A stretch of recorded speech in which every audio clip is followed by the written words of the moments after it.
The Mitchell Furniture headquarters hadn't changed much in 5 years. Same weathered brick exterior, same faded sign my father had proudly installed when I was just 10 years old. But the business inside had changed dramatically, and not for the better. As I stepped into the lobby, conversations hushed. I recognized most of the faces, employees who had watched me grow up, who had attended my father's funeral 3 years ago, who had witnessed my Uncle Robert's ruthless takeover of the company afterward. Nathan, the receptionist, Linda, who had been with the company since before I was born, stared in shock. "Is that really you?" "Hello, Linda," I smiled, adjusting my tailored suit. "I have a meeting with the board." Her eyes widened. "The board? But they're expecting me," I said smoothly, though expecting might have been an overstatement. My lawyers had arranged the meeting, citing only an acquisition proposal of urgent interest to all shareholders. The boardroom was on the second floor, exactly where it had always been. Through the glass walls, I could see them already assembled.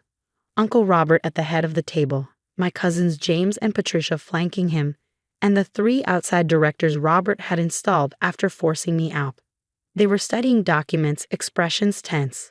My mother had warned me not to come. "Let it go, Nathan," she had pleaded during our Sunday call. "Your father wouldn't want you consumed by this fight. The business is gone. You've built something new." She wasn't wrong about the something new part. After being forced out of Mitchell Furniture, the company my father had founded and groomed me to lead, I channeled my anger into creativity. With my inheritance and a small team of designers who had quit Mitchell in protest of my removal, I had established Nova Designs. Our eco-friendly, modular furniture had quickly captured a market that Mitchell had ignored, and within 3 years, we had grown from a garage startup to a company valued at over $200 million. But my mother was wrong about letting it go. This wasn't about revenge. It was about legacy. My father's legacy. I pushed open the boardroom door, and 6 heads turned in unison. Uncle Robert's face flushed with immediate recognition and anger. "What are you doing here?" he demanded, standing abruptly. "This meeting is for discussing the acquisition of Mitchell Furniture," I finished for him, taking a seat at the opposite end of the table. "I'm the buyer." Stunned silence filled the room. My cousin James recovered first, forcing a laugh. "That's ridiculous. Nova Designs is a niche operation. You couldn't possibly have the capital to acquire us." I slid copies of the acquisition proposal across the table. Nova Designs went public 8 months ago. Our current market cap is $340 million. Mitchell Furniture, on the other hand, has seen declining revenues for 16 consecutive quarters under current management. Your last valuation was $42 million, and that was generously optimistic. Uncle Robert snatched up the document, face darkening as he scanned the terms. "This is some kind of joke." "I've never been more serious," I replied. Nova Designs is prepared to acquire Mitchell Furniture for $45 million, a premium over current valuation. The offer expires at close of business tomorrow. "And if we refuse?" Patricia asked, her normally confident voice wavering slightly. I smiled, remembering how enthusiastically she had voted to remove me from the board 5 years ago. My own cousin, who I'd helped through business school. "That's certainly your right," I acknowledged. "But I should mention that 3 of your largest clients, Westridge Hotels, Laurel Communities, and Apex Office Solutions, have signed exclusive contracts with Nova, effective next quarter. My team just finalized the deals last week. Those 3 clients represented nearly 40% of Mitchell's current business. Without them, the company my father had built would likely collapse within a year." Robert slammed his fist on the table. "That's corporate sabotage. You deliberately targeted our clients." "I made competitive offers to companies in the free market," I corrected. "Something you should have been doing instead of selling off the company's assets to fund your vacation homes." The outside directors exchanged concerned glances. They hadn't been part of the family drama, but they understood numbers, and Mitchell's numbers had been disastrous under Robert's leadership. "We need to discuss this privately," one of them suggested. Of course, I stood buttoning my suit jacket. "You have until 5 p.m. tomorrow. I have a car waiting outside." As I turned to leave, Robert called after me, his voice a mixture of fury and disbelief. "Your father would be ashamed of you, Nathan. This isn't what he built the company for." I paused at the door, My father built this company to last generations, Uncle Robert. You're the one who turned it into a personal ATM machine. I'm just fulfilling his original vision. Outside, the late September afternoon was unusually warm. I loosened my tie, exhaling slowly as I slid into the back seat of the waiting car. "How did it go?" asked Eliza Chen, my CFO and closest advisor at Nova. She had been my father's financial controller before following me to the new company. "Exactly as expected," I replied. "Shock, outrage, and the beginning of panic." "And how did it feel?" she asked quietly. Eliza knew what this moment meant. We had discussed little else during the 6 months of careful planning that had led to this day. I considered her question as the car pulled away from the building where I had spent summers working since I was 15, where I had learned every aspect of furniture making from the ground up, where my father had suffered the heart attack that took his life at 62. It felt like coming home. The call came at 4:30 p.m. the following day. I was in Nova's design studio reviewing prototypes for our new hospitality line when my assistant interrupted. "Mr. Mitchell, the Mitchell Furniture Board is on line 1. All of them." I nodded, taking the call in my office. The speakerphone crackled with the sound of multiple people in a room. "Nathan," began Harold Watson, the senior outside director. "The board has reviewed your proposal and is prepared to accept with one condition." "I'm listening." "Robert Mitchell wishes to retain a position with the company, a senior advisory role, non-executive." I had anticipated this, my uncle's desperate attempt to save face. At 68, with no other business experience, he would struggle to find another position. His lavish lifestyle had left him with little in savings, despite the generous salary he had awarded himself while gutting my father's company. "That won't be possible," I replied firmly. "The acquisition is contingent on a complete leadership change. However," I added, seeing an opportunity, "I am willing to offer Mr. Mitchell a 2-year consulting contract with reasonable compensation, provided he agrees to certain non-compete and non-disclosure provisions." Muffled discussion came through the speaker. I waited patiently, knowing they had no real leverage. "We accept your terms," Harold finally responded. "Our attorneys will contact yours to finalize the paperwork." "Excellent. I'll see you at the signing tomorrow." I ended the call, leaning back in my chair. Eliza appeared in the doorway. "They agreed." "They had no choice," I replied. "The company's worth more to us than to anyone else because of the client overlap and supply chain integration. Robert's finally lost, and he knows it." She studied me carefully. "Is it enough? After what they did to you?" I thought about that night 5 years ago, when my uncle had called an emergency board meeting while I was overseas checking on a supplier. How he had convinced the board that my plans to modernize the company were too risky, that my father had made a mistake in preparing me to take over. How I had returned to find myself locked out of my office, my email, my family's company. "It's not about enough," I said finally. "It's about making things right." The signing ceremony the next morning was brief and tense. Robert refused to meet my eyes as he signed the papers transferring control of Mitchell Furniture to Nova Designs. My cousins James and Patricia sat stiffly beside him, their futures suddenly uncertain. When the lawyers confirmed that all documents were in order, I stood to address the room. "Mitchell Furniture has been part of this community for over 40 years. My father built it from a single workbench in his garage into a company that employed hundreds and supported their families. That legacy matters to me." I looked directly at my uncle now. Nova Designs will not be dismantling Mitchell Furniture or moving its operations. Instead, we'll be investing in modernizing the factory, expanding the workforce, and reestablishing the quality standards that made Mitchell a respected name in the industry. Surprise registered on several faces. They had expected vindictiveness, perhaps even closure of the business. Additionally, I continued, we'll be renaming the merged company Mitchell Nova to honor the heritage my father established.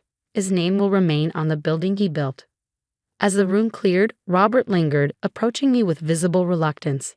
He looked older than his 68 years, the strain of failing leadership etched into his face. "You didn't have to keep the Mitchell name," he said gruffly. "I didn't do it for you," I replied. "I did it for Dad. And for me. I'm a Mitchell too, remember." He nodded slowly. "Your consulting offer, is it real or just for show?" "It's real," I confirmed. 2 years, reasonable compensation. You know the production side better than most. But you'll report to the factory manager, not to me. A flash of the old pride crossed his face, then resigned acceptance. When do I start? Monday, 8 a.m. Don't be late. As he shuffled out, Eliza approached with the final set of documents. Everything's transferred. Mitchell Furniture is officially part of our company. I picked up my father's photograph from the boardroom table, the one that had washed over meetings for decades, the one Robert had relegated to a side table after taking control. I would return it to its proper place at the center of the business my father had built. Let's go talk to the employees, I said. They deserve to know their jobs are secure. The factory floor fell silent as I walked in, Eliza beside me. Dozens of faces, some familiar, some new, watched with uncertainty. These were the craftspeople who had taught me to sand wood until it was smooth as glass, to recognize quality lumber by its grain, to take pride in creating something lasting. Many of you knew my father, I began, my voice carrying across the quiet space. Jack Mitchell believed that furniture isn't just about wood and nails. It's about creating something that becomes part of a family's life. A dinner table where children do homework and celebrations happen. A bed frame that lasts long enough to be passed down to the next generation. I moved among them, making eye contact, reconnecting. When I left Mitchell Furniture 5 years ago, I carried those values with me to Nova Designs. Today, as we bring these companies together, I'm making you a promise. We will honor the Mitchell legacy of quality while embracing Nova's innovation. No jobs will be cut. In fact, we'll be expanding.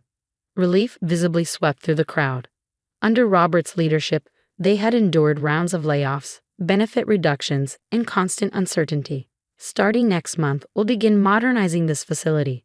We've secured contracts that will keep production at full capacity for at least the next 18 months. And I added, we're reinstating the profit-sharing program my father established, which was discontinued 5 years ago. The announcement was met with applause and a few tears from longer-tenured employees who remembered the program's impact on their families. As I concluded my remarks and people returned to work with renewed energy, an older craftsman approached, Sam Reeves, who had been my father's first employee 40 years ago. Your dad would be proud today, he said, his weathered hand extended. Not just of the business, but of how you handled everything. You did it right, Nathan. I shook his hand firmly. I learned from the best. Over the next 6 months, Mitchell Nova underwent a transformation. We maintained the traditional craftsmanship that had been Mitchell's strength while incorporating Nova's sustainable materials and modular designs. The factory expanded, adding a second shift to meet increasing demand. My uncle Robert, surprisingly, took his consulting role seriously. His knowledge of traditional production methods proved valuable, and a careful distance between us kept conflicts to a minimum. My cousins James and Patricia had declined positions with the merged company, opting instead for generous severance packages. On the anniversary of the acquisition, we held a company-wide celebration. The factory was decorated with photographs showing both companies' histories, culminating in images of recent achievements. Employees and their families mingled with executives and clients, touring the modernized facility with pride. As twilight fell, I slipped away to my father's old office, which I had preserved largely as he left it. The room was quiet, a sanctuary from the festivities outside. I thought I might find you here, my mother said from the doorway. She rarely visited the factory since my father's death, but had made an exception for today's celebration. Just taking a moment, I explained, gesturing to the worn leather chair behind the desk. I can still see him sitting there, reviewing designs, making notes in the margins. She entered, touching the wood-paneled walls with familiarity. When your father started this business, everyone told him he was crazy. Furniture manufacturing was moving overseas. No one wanted American-made anymore. She smiled at the memory. He was stubborn. Like someone else I know. I had to get it back, Mom, I said quietly, not just for Dad, but for everyone who believed in what he built. I know, she approached, straightening my tie in a maternal gesture that transcended my 35 years and CEO status. I just didn't want it to consume you, but you've done something your father never managed. What's that? You've honored the past while creating something new. Jack was so focused on building that he sometimes forgot to innovate. You found the balance. Through the window, we could see the celebration continuing in the factory yard. Employees laughed together. Their children played on the newly installed playground equipment, and the Mitchell Nova logo. Combining my father's original design with our modern aesthetic illuminated the evening. "There's one more thing I'm doing," I told her, opening my desk drawer to retrieve a document. "The Robert Mitchell Craftsmanship Scholarship for employees' children who want to study design or manufacturing." She raised an eyebrow in surprise. "Named after your uncle? The man who pushed you out?" I shrugged. "He's family. Complicated, flawed family, but still family. Dad would have found a way to make peace." My mother studied me for a long moment, then nodded in understanding. "Your father built furniture that lasted generations. You're building something even more durable, a legacy of reconciliation." As we rejoined the celebration outside, I spotted my Uncle Robert at the edge of the crowd, observing rather than participating. Our eyes met briefly, and he gave a small, acknowledging nod. Not friendship, not yet forgiveness, but recognition of what had been lost, what had been regained, and what might still be built. The family business had come full circle, not through revenge, but through something more powerful, the stubborn insistence that what had been broken could be made whole again, perhaps even stronger at the mended places, just like the finest furniture my father had ever crafted. "I've planned a trip to Cancun this time." Huh? A trip to Cancun? Hearing my mother-in-law say this with a smile, I harbored doubts. Despite being burdened with a huge debt and struggling to make monthly repayments, why travel abroad? Moreover, despite the fact that I send money every month, why is she going to Cancun alone? I absolutely cannot accept this. This is no joke. As I raised my voice in anger, my mother-in-law looked puzzled. Yes, this was all my husband's scheme. I was shocked by this certain truth revealed by my mother-in-law. "My name is Amy. I am 35 years old, working as a regular employee at a general company, living an ordinary life. 5 years have passed since I married Kevin. We had been living peaceful days without any major problems. However, suddenly a great trial appeared before us as a couple. This series of events was triggered by the recent death of my father-in-law. My father-in-law was a man of few words but gentle in nature, always caring for us as a couple. Thanks to him, I felt naturally integrated into my husband's family.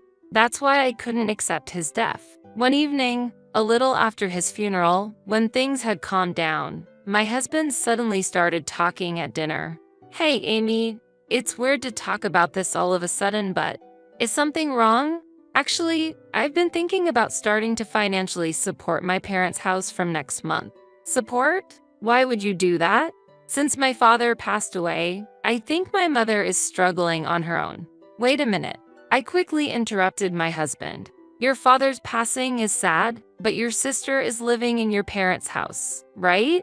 Yes, that's right, but my husband has a sister living at home. She works for a prestigious company and earns much more than my husband. My father-in-law had also worked for a well-known company until his retirement. The retirement money should be with my mother-in-law. On the other hand, we, as a couple, work for small to medium-sized companies. Our income is probably lower than the average for our age group. In such a situation, I couldn't understand why we needed to send money to my mother-in-law. Kevin, I don't think your mother and sister are struggling with money. So why send money?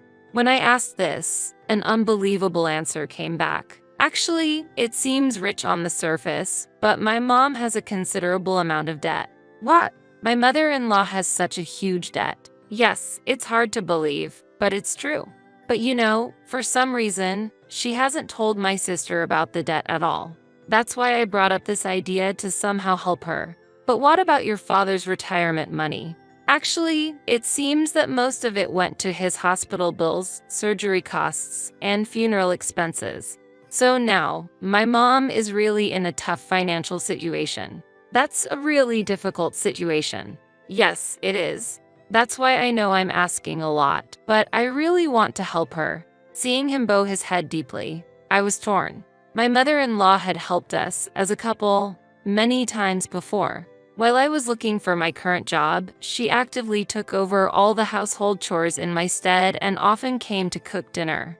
Moreover, when my husband changed jobs and we were short of living expenses, she secretly gave him money. I was always full of gratitude for her kindness. and every time I thanked her, she returned with polite words of gratitude. Thanks to her support, we had overcome many difficulties. Now that she was in trouble, I couldn't just overlook it. Considering the favors we had received so far, I strongly felt the desire to help her. With those feelings, after a little hesitation, I eventually agreed to my husband's proposal. From that day, to support my mother-in-law financially, we became stricter about saving. We were not living luxuriously in the first place, but still, we simplified our meals even more and switched to cheaper items for daily use. My husband started working late every day and came home late at night more often. And then, an incident occurred during these days. Perhaps due to accumulated fatigue, I developed a fever and fell ill. When I was preparing to go to the hospital after calling in sick to work, my husband said, "Wait a minute, are you really going to the hospital?" "Yes, I am. Just a fever, isn't it? There's no need to go to the hospital for a mild fever, especially when we need to save money." What? I was surprised by his words, but managed to argue back. But what if it's a viral fever like the flu? We have fever reducers at home, right? Just take those and rest. You'll get better. Going to the hospital is a waste of money. That's not true. Listen to me. No matter what, don't go to the hospital. We're saving money, remember? After hearing those words, I had no choice but to rest at home, and ended up being bedridden for 3 days. Since then, my distress towards my husband gradually began to increase. Months later, to check on my mother-in-law's well-being, we visited my husband's parents' house. As I stepped into the living room, clothes and travel bags were scattered everywhere. Were you in the middle of sorting something out?" I asked, and my mother-in-law replied with a beaming smile. "Oh, actually, I'm going to Cancun this time. A trip to Cancun." "Yes, that's right. Sarah said she would come with me." "Amy, how about you? Do you want to come along?" "Really?" As I was surprised, my sister-in-law, Sarah, next to me started clapping her hands with joy, saying, "That's a great idea. Wait, what is this?" We've been sending them money, and they're happily planning a trip to Cancun. This can't be happening. Without noticing my speechlessness, my mother-in-law and sister-in-law continued to excitedly talk about the Cancun trip. "I'm so excited. It's my first time in Cancun," my mother-in-law said, and Sarah replied, "Me too. And it's surprisingly affordable this time of year." "Exactly, Amy. Don't worry. If you can come with us, we'll cover the travel expenses." My mother-in-law continued, "Really? We've been so grateful to you ever since Kevin got married," added Sarah. Unaware of my feelings, they were engrossed in their conversation. Finally reaching my limit, I confronted my smiling mother-in-law and sister-in-law, who were inviting me to the trip. "Stop joking. A trip abroad. What are you really thinking?" I raised my voice. "What?" Startled by my sudden reproach, my mother-in-law and sister-in-law froze with their mouths open. Even though they were shaken, they tried to calm me down. "Amy, what's wrong? Did we say something odd? Maybe you don't like traveling? Did we invite you too forcefully? It's not about that. How can you even think of inviting me on a trip? Do you understand our situation?" "Amy, calm down. What caused you to be so angry?" "Really, if you have the means to go on a trip, I'd rather you pay off your debts first." "What? Debts?" I let all my feelings out towards them. "We can hardly save money, and even when I'm sick, we can't afford to go to the hospital, yet we prioritize sending you money. And yet, how can you calmly plan a trip abroad? Please consider our situation a little." After pouring out all my emotions, I noticed tears streaming down my cheeks. Whether it was anger, sadness, or both, I wasn't sure. However, I was certain that the frugal lifestyle until now had been more painful than I thought. While crying, I collapsed on the spot. Seeing this, my husband rushed over in surprise. "Hey, you! What are you saying to my mom?" But, that's enough. We're going home." Kevin tried to pull me up forcefully. At that moment, my mother-in-law spoke up quietly. "Wait a minute. What debts are you talking about?" "What? But didn't you have a huge debt?" Surprised by my response, my mother-in-law's expression changed. There's no such thing. There's still my husband's pension and inheritance left, and I wouldn't be able to go on an overseas trip if I had debts. What? But in that instant, I realized the full picture of the situation. Anger welled up inside me. The reason why my husband's income didn't increase despite his daily overtime, why I was the only one getting thinner and sick, despite the strict savings, and why my usually polite mother-in-law never thanked us for the money we sent. Then, I faced a shocking truth. The need for sending money, as my husband had been saying, was actually a fabrication. There was never a need to send them money. I could have gone to the doctor immediately when I got sick. I would have realized it if I had thought about it a bit more. Realizing this made the pointlessness of our past frugal life evident. But in our financially tight life, it had been hard to make a calm judgment. My mother-in-law and sister-in-law on the scene seemed to realize the truth behind my husband's words. They looked at Kevin with a doubtful gaze. "Kevin, what's the meaning of this? Amy says she was sending money because you had debts. What's all this about?" Kevin was clearly looking for an excuse. "No, it's different, actually." "How is it different? Explain it clearly. Make us understand. Talk properly." Well, I could see that he was still trying to control the situation. My love for him had completely faded. I confronted my confused husband directly. "What's all this about? There were no debts for your mother or sister. Where did all the money I gave you every month go?" He began to mumble his words. "Well, don't lie now. Tell me everything." The truth he revealed was something I found hard to accept. Actually, I was invited by a colleague and ended up going to nightclubs. "You've been going to a nightclub?" "Yeah, well, how should I put it? I just got carried away without realizing it. I can't believe it. Going to such places when it hasn't been long since your father passed away. And that was around the time you started talking about sending money, right? I'm sorry, really sorry. I just went there for a bit of a change of pace. I didn't think it was a big deal." Such an excuse can't be accepted. How can you behave so irresponsibly? Lying about sending money and using my hard-earned money for going to nightclubs. I can never forgive that. "No, it's not like that. I never meant to hurt you, Amy. I just got a bit carried away, that's all." "I really regret it."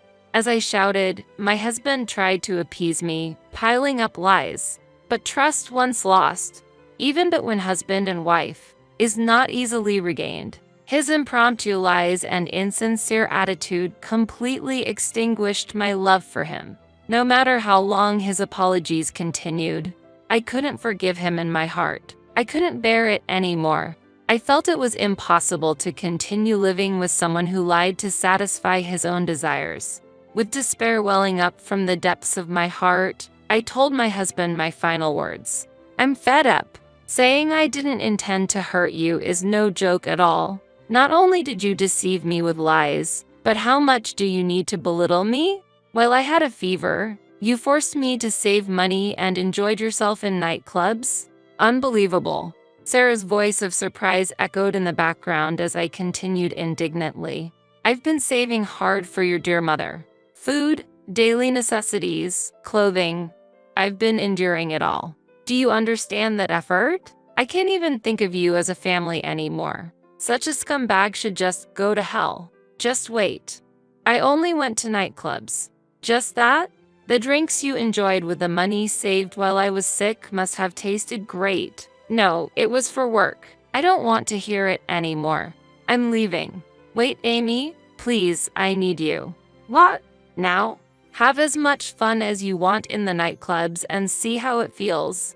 Don't say that. By the way, I want all the money I gave you as support back. Make sure you pay it all back." Realizing the situation, my mother-in-law and sister-in-law hurriedly showed a posture of apology. "Amy, I'm really sorry. I can't believe my foolish son did such a thing. It's truly shameful. Because of my thoughtless brother. Mother, Sarah, please don't apologize. It's not your fault. No, we have a responsibility too.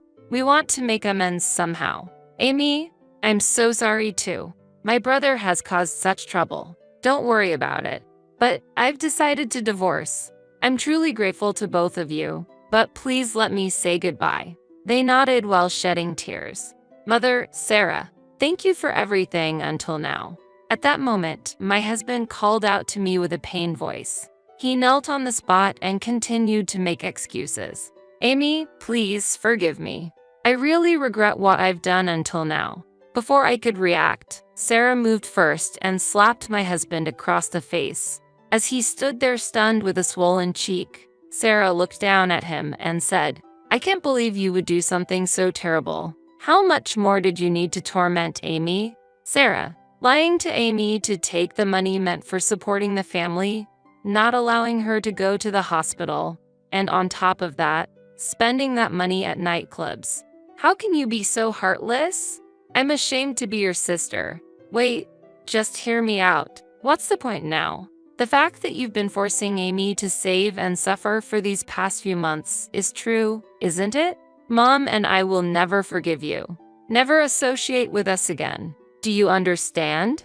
Don't ever show your face to us again. My sister-in-law, holding back tears, forcibly dragged my husband out and threw him outside. She locked the door and cut off all communication with my husband. No matter how much he pleaded at the entrance, the door was not opened. "Amy, I'm really sorry. There's not much I can say now, but forget about that man and find happiness." With those words, I was hugged tightly by my sister-in-law.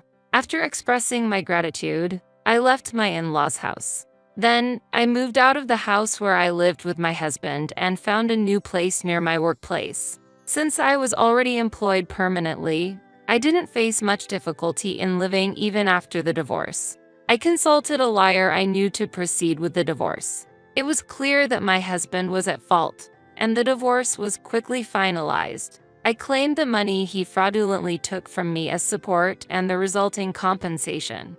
I made sure to collect the maximum amount. He ended up having to pay the compensation in a lump sum and is now living days incomparably harder than before. I hear he is consumed with endless overtime and working through the night. Naturally, he no longer has time to frequent the nightclubs he used to enjoy. Now, he's just an existence who works. After the divorce, I received several messages from my ex-husband. "I was wrong, forgive me. I'm not going to nightclubs anymore. I don't want to get back together. I'm just really in trouble. Can you lend me some money? Please, you're the only one I can rely on." In the end, it's all about money. I feel nothing but pity for him. Now that all the payments are finished, I'm thinking of blocking his contact. Meanwhile, I still keep in touch with my mother-in-law and sister-in-law. They worry about me and have been in regular contact even after the divorce. Just the other day, seeing me having regained my spirits, my mother-in-law showed tears. "Amy, I'm so happy to see you doing well. Mother, don't worry about me. I can live on my own strength. I always thought you'd be okay, Amy. But remember, you can always rely on me and Sarah if you need anything. Thank you so much. Let's go to Cancun together next time, just the three of us. Of course, I'm looking forward to it. If it weren't for the support of my mother-in-law and sister-in-law, I couldn't have overcome the trial of divorce. Since they always wish for my happiness, I vow to live my life with all my strength." My name is Suzanne. I'm 45 years old. My husband is the same age as me, and we live together with his mother. I have a feeling my mother-in-law will have something to say, so I better get dinner started. Time sure flew by. Before I knew it, it was past 5 p.m. I took a short break and headed to the kitchen on the first floor. It seemed my mother-in-law hadn't come home yet. I took a moment to relax and started to think about the dinner menu. I work from home as a fashion designer, so this house also serves as my workplace. The living and dining areas are on the first floor, and the second floor houses our bedroom and my workspace. I'm home. Today was exhausting. Upon seeing me, my mother-in-law let out an exaggerated sigh. What followed were her usual remarks. "Huh, you're just starting dinner? Isn't it a bit late? I came home tired, and my son will be home soon, you know?" My mother-in-law tended to nitpick about small things. "Sorry, mother-in-law. While she is enjoying her retirement, I'm still working. I wish she'd understand that sometimes. Nonetheless, I tried to change the topic by asking, "Mother-in-law, where did you go today?" I met up with some neighbors. Apparently, they're going to attend an event at the senior citizens' home. But honestly, chatting with other elderly folks can be tiring. I see. That must have been a bit tough, I replied to her with a smile. I was saying to myself inwardly, "You're an elderly yourself, aren't you? If you'd like to do something nice, maybe you can get me something sweet. How about getting a bun from the next door shop?" My mother-in-law always prioritized her own feelings. She often tried to get me to do things her way. It was tiring, but I always thought of ways to handle it. If she made a fuss, I might just give her the old cake from the fridge. I spent my days with her like this. "Suzanne, is this all for today's menu?" she asked with a slightly surprised look. Before her were pot roast with braised vegetables, home-style chicken noodle soup, and leftover fried chicken with pickles. Well, I was a bit busy today, so I made something quick. Even if you're busy with work, you shouldn't neglect your duties as a wife. Next to me, my husband said, "Yeah, but this looks good enough to me." He said that happily and began to eat my cooking. There was a subtle tension at the dinner table. When I was a newlywed, I was always on edge, but I lived each day to the fullest. I'd get up early, stay up late, cook, sew, arrange flowers. I cherished each of these hobbies. As she reminisced, I was reminded of her era. Indeed, her sewing skills and her hobbies, like flower arrangements, were truly impressive. People around often said Suzanne's mother-in-law is really graceful, but they didn't know how demanding she could be at home. I've lived with her for over 20 years. When we first started our married life, my husband and I enjoyed our time together. But one day, my mother-in-law suddenly came to live with us. Her marriage wasn't going well, and she had a fallout with my father-in-law. He had a stern demeanor and she seemed scared of him. According to my husband, his father was sometimes very hard on her and, sadly, even raised his hand against her. While he was doted on as their son, his mother was treated poorly. Then, when my father-in-law suddenly declared he was remarrying, she had to leave with nothing. Nearing 50, she seemed lost with nowhere to go. My husband and I decided to take in my mother-in-law because we were concerned about her. 20 years have passed since then, and I began to notice changes in my mother-in-law's personality. She started directing the same behavior she had once received from my father-in-law towards us. One day, when I was busy with household chores and couldn't make tea, I asked my husband to do it for me. He kindly obliged, but my mother-in-law shot me a look and asked, "What are you doing?" "I'm sorry, my hands are full right now." "So what? You only contribute $500 in rent every month. What are you thinking?" she blurted out. Watching her make the tea herself, I thought, if you could do it yourself, you should have done it from the start. Living together like this made me realize how challenging it truly was. One day, my mother-in-law came home looking rather excited. She walked around the house with a spring in her step, humming a cheerful tune. "Mother-in-law, you seem to be in a good mood. Did something good happen? Speaking of which, Suzanne, which room do you think is bigger, the one on the first or second floor?" Her question caught me off guard. "The room on the second floor has more space. If you remove the walls, you can utilize even more of it." "Really? Then I shouldn't have any space issues." Wondering what she was up to, I asked her for more details.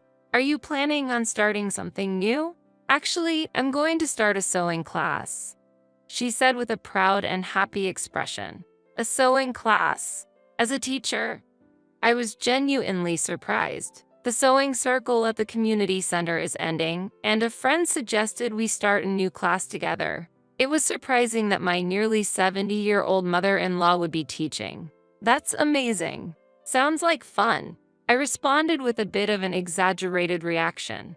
"So, you're having the sewing class at the community center?" "No, not there," she said with a smile. "Then, where will you hold it?" "Here, at this house." "What? Are you serious?" I blurted out in disbelief. That's why the second floor room seems perfect. Please tidy it up a bit. I'll have students coming over soon, so let's keep it neat. But that's where I do a lot of my work. I replied with a concerned look. Your job, right? You can use the first floor's room. I was taken aback, but that room is a bit small, and I need the flooring for my tools. She seemed to ponder a bit but eventually smiled. I'll reconsider, but I really like that room. Struggling for words, I asked, so, what should I do then? She took my hand and said, maybe you can rent an external studio for your work. I'll look into it. And with that, she headed upstairs. I watched as she began to carefully put away my tools and materials. Taking a deep breath, I mustered some courage. In that case, could I reduce the monthly rent I've been paying? She smiled warmly. Let's suggest it. But remember, we need to cooperate and support each other from now on. I reluctantly replied, understood. Then, the day of the sewing class my mother-in-law had planned arrived. The room was filled with lively voices. There were about 10 students, mostly my age, and I recognized a few faces. Suzanne, can you help me out? Please serve tea to everyone. I nodded and headed upstairs after making the tea. After distributing the tea, I remembered something and said with a smile, now, about the room's usage fee. A momentary silence followed. Usage fee? What's that about? Wait, we need to pay today? Some of the students looked at me with surprised faces. My mother-in-law seemed to be hiding a hint of anger. Actually, this room is my workspace. So, if you want to use it, I'd like to charge a bit. Renting a space this size can be quite costly. My mother-in-law silently observed the reactions of the students. It amounts to over $2,000 a month, so if we split it among everyone here today, it's about $100 per person. Is that something everyone can agree with? I waited for a response with a smile. Suzanne, you can't be serious about this, can't you? There was confusion on my mother-in-law's face. Yes, we will actually need to collect usage fees, but not from the participants today. We will also need to cover utilities and property taxes. As I continued in a gentle tone, my mother-in-law's expression softened. All right, I understand. But Suzanne, the utilities and such. I need some time to think about that. Well, if you use this room, it's only fair. I responded with a smile. The students, who had been listening to our conversation, began to murmur. Wait, was this originally Suzanne's room? Yes, it was initially my workspace. Knowing that, I might have to reconsider taking classes here. While some students looked worried, a few started to pack up to leave. What's the meaning of this? Inviting us and then doing this. One of my mother-in-law's friends, Michelle, raised her voice in frustration. Michelle, I'm sorry. This room is also Suzanne's workspace. My mother-in-law, looking frantic, called out to the departing students. Wait, please. But the sound of doors closing could be heard one after another. Michelle looked at my mother-in-law with a puzzled face. Everyone, I apologize for the surprise. But this room is really important to me. I want everyone to have a good time here, so I just ask for a bit of understanding. I tried to ease the tension, but Michelle said, next time, make sure to discuss this in advance, and with a bitter smile, she patted my mother-in-law's shoulder and left. My mother-in-law stood there for a while. I finished my tea, left the room quietly, and decided to enjoy the outdoor air. Later, at a cozy cafe bathed in soft light, I was having a good time. In front of me were Michelle and the students involved in the earlier incident. Michelle, thank you for the other day. As I expressed my heartfelt gratitude, Michelle smiled warmly. It's okay, Suzanne. But I was shocked that your mother-in-law would pull such a stunt. She said with a chuckle. I didn't expect things to turn out this way. But now, I'm really enjoying it. A student sitting next to me said shyly. That day's events were actually a plan we had secretly hatched. The truth is, Michelle is the mother-in-law of my friend and we've always been close. She always sees right through me when I'm in trouble. That's why, with Michelle's help, we decided to execute a certain plan. One of the students, who was the only one unaware of the situation, exclaimed, Wait, all that was planned? I said with hopeful anticipation. Well, I might have spiced things up a bit, but hopefully this will get my mother-in-law to be more considerate. Suzanne, you've really surprised me by coming up with something this entertaining, Michelle said with a bright smile. The atmosphere in the cafe was warm and friendly. Michelle was quite interested in my future plans. So, Michelle, what are you planning to do about the sewing class? For now, I'm planning to hold it at a different location. I see. I can introduce you to a place I know. They're very reliable. That's so kind of you, Suzanne. You're always so dependable. Michelle's words filled my heart with joy. After this incident, I felt our bond has deepened even more. As I sipped my fragrant tea, confident in this. When I got home, I noticed my mother-in-law seemed a bit different. Suzanne, this is unbelievable. You embarrassed me in front of so many people. You need to apologize to everyone right now. Her eyes were furious.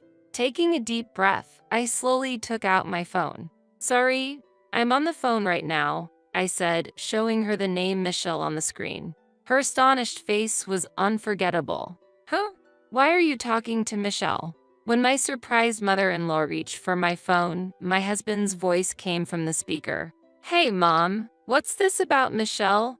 She was speechless, her eyes wide with shock. Yes, I had cheekily changed my husband's contact name to Michelle just for fun. Seeing her confused expression, I couldn't help but smile. Don't worry, it's just a little joke, I said, heading to the kitchen. After that day, my mother-in-law's attitude completely changed. She became gentler and seemed to be more cautious around me.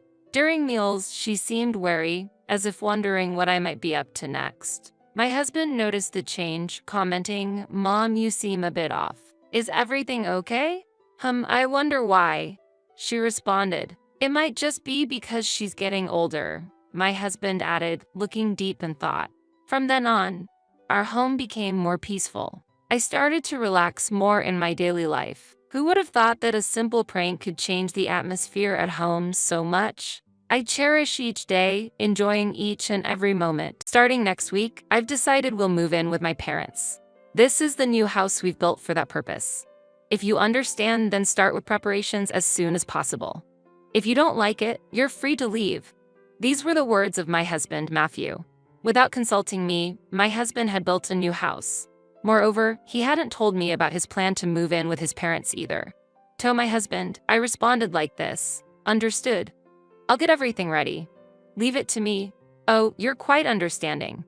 I'm going on a business trip for a week starting tomorrow, so handle all the moving preparations. Please take special care of my belongings. Matthew flashed a smug grin, but I was smiling inside too. My husband truly is a foolish man. In a week, he would come to the new house with his parents. I'd already made preparations and was waiting in front of the new house. His parents first showed respect to me and began to speak. Faith, thank you for proposing that we live together. We'll be relying on you from now on. We're really happy. We're getting old, but we'll do as much as we can ourselves. I greeted his parents with a smile and guided them inside the house. When I was alone with Matthew, he began to speak. Good job, Faith. Now, start unpacking my stuff first. As I've said before, handle it carefully. He spoke to me as if I were a servant, but I immediately retorted, It's all done. I sent your stuff to your lover's house. Huh? What did you just say? I mean, I packed up your belongings and sent them to your lover's house. I made sure to pack them carefully. Where had his usual attitude gone? Matthew was stunned and reacted to my reply. What? Do you even know what you're saying? This better be a joke. Matthew's face turned bright red with anger. He shouted so loudly that his parents nearby obviously heard it. His parents rushed back and asked, worried, Matthew, what happened? There's no need to shout so loudly. Why would you say such a thing? Poor Faith. His parents demanded to know what was going on, but he couldn't tell them the truth. While he fumbled with his words, I was simply dumbfounded. Well, I was organizing my stuff, but Faith was handling it pretty roughly. I couldn't bear to watch. Her careless handling made me so angry that I ended up shouting. Faith handled things carelessly? That can't be true. Is that really the case? Yeah, I felt the same way. Faith would never do that. Did he think this lie would actually work? The lie was so blatant that his parents seemed suspicious of him. So, I decided to share what Matthew had just said. I sent Matthew's belongings to his lover's house. When I told him that, he got angry and yelled at me. What? What did you say? Lover? What does that mean? My words left his parents shocked, with expressions of disbelief on their faces. Seeing their reaction, Matthew hurriedly began to defend himself.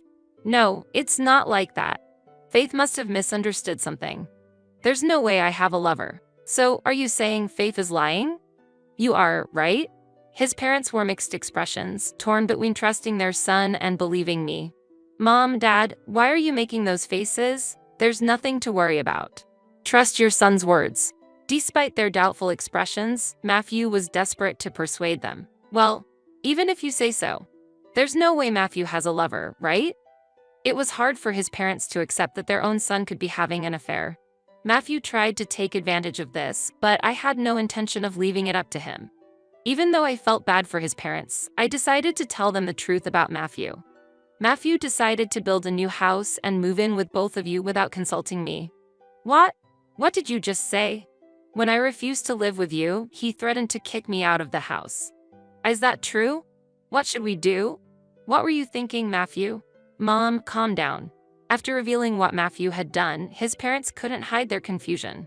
And understandably so, because they had believed we had discussed and decided everything together. That's not true, Dad, Mom. Don't be deceived. There's no way I would say something like that. I've never been suspected of anything like this before, right? That's true, but I have absolutely no idea what's going on. Hey, Faith, do you realize how much your meaningless lies are confusing my parents? What are you going to do about it now? Matthew's excuses only added to their confusion as he kept insisting that I was lying. He must have thought his version would hold up without evidence, but I couldn't let that happen. Now was the time to strike back. I had solid, irrefutable proof. Thinking that, I reached into my breast pocket and pulled out my trump card. Matthew, do you know what this is? Ho? What's that? I don't know. This is a voice recorder. It contains evidence proving I'm not lying. Shall we listen to it? Wait, hold on a second. Matthew tried to interrupt in a panic, but it was too late. Ignoring his protests, I played the recording. The recording contained what my husband had told me a week ago. Starting next week, I've decided we'll move in with my parents. This is the new house we've built for that purpose. If you understand, then start with preparations as soon as possible. If you don't like it, you're free to leave.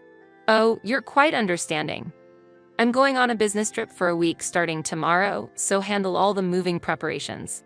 Please take special care of my belongings. Matthew's face turned pale as he gasped in shock. What? What's this? How did you get this recording? He was clearly shaken, unaware that the conversation had been recorded. I hadn't recorded this by chance. It was due to Matthew's continuous harassment. Matthew is always tormenting me. He's incredibly cruel, and his words are vile. To gather evidence, I always carried a recorder. As they listened to the recording, his parents' expressions grew increasingly stern, and they began to speak to him. Faith is such a good person. Why would you do this, Matthew? Absolutely disgraceful. Matthew, we're ashamed of you. Faith, we're so sorry. As his parents expressed their anger, Matthew tried to defend himself, saying, No, it's not like that. Faith is just being paranoid. It was a pathetic sight. But there was no way Matthew could escape this. I played another recording. Hurry up, you're so slow. What's with the seasoning? Make something edible. This is terrible. I had more evidence, and as I prepared to play it, Matthew hurriedly tried to stop me and started speaking. Faith, wait a second. I get it. I admit that I've been harsh on you. I'm really sorry. Please forgive me. He acknowledged his mistreatment and apologized, but that apology alone wasn't enough. So you're only apologizing for being harsh. What about your affair? Admit it. He desperately continued to deny it. No, I don't have a lover. I swear there's no one. Stop lying. This is really embarrassing. Don't call it embarrassing. I really don't have a lover. Please believe me. I couldn't believe his words. It was hard to understand why he would deny it so vehemently. This was because there was a fact I hadn't yet revealed to him. With this opportunity, I decided to confront him with the truth. Taking my smartphone in hand, I asked, Can you still make excuses after seeing this? As I said this, I played a particular video showing a clear recording of my husband saying, Let's see how much cash Faith has in her wallet today. Huh? She barely has any money. Oh well, I'll just take this for now while taking money from my wallet. In recent months, I noticed money gradually disappearing from my wallet. Due to his abuse, I had become suspicious and secretly installed a camera. You started doing this after deciding to buy the new house. I investigated why you were stealing my money and found out you were spending it on your lover. Matthew had decided to buy the house months ago, and that's when the money started to disappear. I had evidence of his affair at least from that time on, and I thought that showing him this video would finally force him to confess. But I was wrong. What? What are you talking about? There's no way I'd steal your money. In fact, I was actually adding money to our wallet. It's cruel to accuse me of stealing just because you misplaced it. Huh? What are you talking about? And just because I touched your wallet doesn't mean I have a lover, right? You're jumping to conclusions too quickly. Oh, I wish he would calm down. Every time he spoke, it made me angrier and I felt like I couldn't take it anymore. Clear evidence had to be shown to resolve the issue. So, in front of Matthew and his parents, I laid out a stack of photos. Pointing at them, I told Matthew, it's all over. Oh, of course, that meant the investigation into his affair was complete. The photos contained enough evidence to prove his infidelity, showing him with his lover, arm in arm, heading to a hotel. Seeing this, even his usually calm parents were furious. Matthew, what on earth is this about? How dare you betray Faith? His mother shouted. Your mother is right. And not just Faith, but you might have deceived us too. Unforgivable, his father added angrily. His parents were enraged at him. Instead of reflecting and apologizing, Matthew's reaction was entirely unexpected. I really thought things were going well. What? I didn't think I'd be caught so quickly. Shockingly, rather than apologizing, Matthew became defiant, leaving us all stunned. He then began to calmly reveal the truth. I bought this house to eventually live with Laura. Faith was just in the way, so I tried to bully her into divorce. I'll leave, obviously, but what about your parents? Despite the terrible treatment and infidelity, I had no hesitation about leaving Matthew and moving out, but I was worried about his parents, who would be left behind. More than myself, I was concerned about them. Didn't ask such a simple question. I'd find some excuse to make dad and mom leave too. That's a given. What? What are you saying? How could he be so irresponsible? I was speechless with shock. While I was stunned, his parents were shaking with anger. You ungrateful son. How long do you plan to keep doing whatever you want? This behavior is unacceptable. Your father is right. Honestly, we're ashamed to have a son like you, his mother added. Their anger reached a breaking point, and they fiercely scolded him. I hoped that this criticism would make him realize something. I hoped that his parents' words would reach him, but my expectations were in vain. I was disheartened by Matthew's next words. Humph, that doesn't matter. Laura is my priority. I'd easily cut you all off for her. What on earth? Calm down, dare. His father's anger didn't subside, and he clenched his fists, visibly furious. His mother, understanding the situation, was trying to calm down her husband. I needed to take action. Speaking of, if left unchecked, his father's anger could peak, and he might harm Matthew. I suddenly remembered an important fact that would change the situation completely. I knew a truth that would shock my husband. Hey. Faith, what's so funny? Laughing in a situation like this? Have you lost your mind? Worried looks from my mother-in-law and a mocking gaze from Matthew crossed as I couldn't stop laughing. I assured my mother-in-law with a glance that there was no need to worry before addressing my husband. Matthew, I really want to know what's going on in your mind. How delusional can you be? What? Stop mocking me. What do you mean by that? Truth is, I've already spoken with Laura. What? He certainly didn't expect this. My investigation hadn't stopped at merely uncovering his affair. I'd also contacted Laura. I knew her true nature, which Matthew clearly didn't understand yet. You still haven't realized that Laura has been deceiving you, have you? I've been deceived? Don't be ridiculous. Come up with a better excuse. His response was just as expected. But solving the problem immediately didn't seem like much fun. Not only I, but his parents were also backed into a corner by him. Ending it quickly would be unsatisfying. Matthew, to Laura, you're just a cash machine. What are you talking about? Don't get carried away. Laura isn't that kind of person. Stop joking around. If Laura doesn't want to live in this house, then what was the point of you buying it? Shut up. There's no way you understand Laura. I wonder how well did my husband actually understand his lover's true intentions? That should be enough. It was clear that explaining things further would be futile. So I took out something from my bag and showed it to him. Matthew, can you still say the same thing after seeing this? How? What's this? I showed him a bank statement and a photo. Seeing them, he was shocked into silence. Do you understand what this evidence means? The photos showed Laura entering a high-rise apartment with a man Matthew didn't know. He was utterly speechless as he looked at the evidence. His face turned pale, and his eyes were blank as if he couldn't see anything. The bank statement clearly showed a transfer of several $1,000s from Laura to my account. Why was Laura transferring money to you? And why is there a photo of her entering a high-rise apartment with a man she doesn't know? Since I knew about her affair with you, she paid me compensation. Does that make things clear? Compensation? Matthew stared at the photo with trembling hands, then eventually collapsed to his knees, holding his head in despair. In reality, I had already received compensation from his lover. Laura and the man were entering the high-rise apartment together because he was Laura's true lover. She had already moved into that apartment. No way, I can't believe it. Faith, where did you send my belongings to? I told you. I sent them to where Laura lives. Does that mean this high-rise apartment? That's right. You understand now. Matthew suddenly turned pale and looked at me, asking, what? How did you manage to send them there? Where did you get the address? Laura boasted about it herself and accidentally revealed the address. Hearing this, Matthew finally realized he had been deceived by his lover. He fell to his knees, lost all strength, and buried his head in his hands. Oh, what have I done? It was too late for regrets. The evidence I presented made it clear that Matthew had been nothing more than a cash cow. Unlike Matthew, Laura felt no love for him, which deeply hurt him. His mind was in chaos, spinning in circles.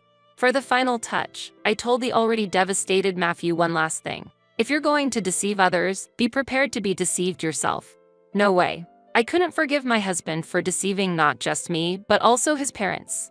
Besides his affair with Laura, his dishonest attitude had confused and hurt the entire family. Seeing his despair at my words gave me a small sense of satisfaction.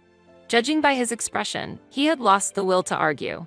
With that, I felt there was no longer any reason for me to stay. So I turned to his parents and said, "Father-in-law, mother-in-law, let's leave Matthew and go on our way." "Yes, let's go." His mother smiled and nodded at me, and his father did the same quietly. Leaving my husband slumped over in defeat, I left with his parents. From then on, Matthew lived alone in the new house and endured days of hell. He tried to contact me many times, but each time his fingers hesitated before dialing, and he couldn't even leave a message on the answering machine. Crushed by loneliness, he suffered from Laura's betrayal and his own foolishness. One day, while I was living peacefully after separating from my husband, I suddenly got a phone call. "Hello. What do you want now?" "What do I want? Don't mess with me. Because of you, my life is ruined." "What are you talking about? You brought this on yourself." "Shut up. If you hadn't sent my stuff to Laura's man's apartment, none of this would have happened." "What happened?" It seemed that the luggage had indeed reached the apartment of Laura's lover. Once it was delivered, the man quickly learned about Matthew's existence and immediately took action. "Because of you, Laura's man and her stormed into my house, causing havoc." He was furious and went on a rampage, for crying out loud. "Don't you think you have no right to be angry at him?" "Shut up. And I'm sick of Laura too. What's wrong? If Laura broke up with that man, maybe she'd live with you. Wouldn't that be convenient?" I said it sarcastically, but it seemed there was something I wasn't yet aware of. There's no way that's happening. Laura had not just me and that guy, but several other lovers too. What? Really? The guy she was living with got suspicious and had her investigated by a detective agency. That's how he found out Laura's true nature. So that's what happened.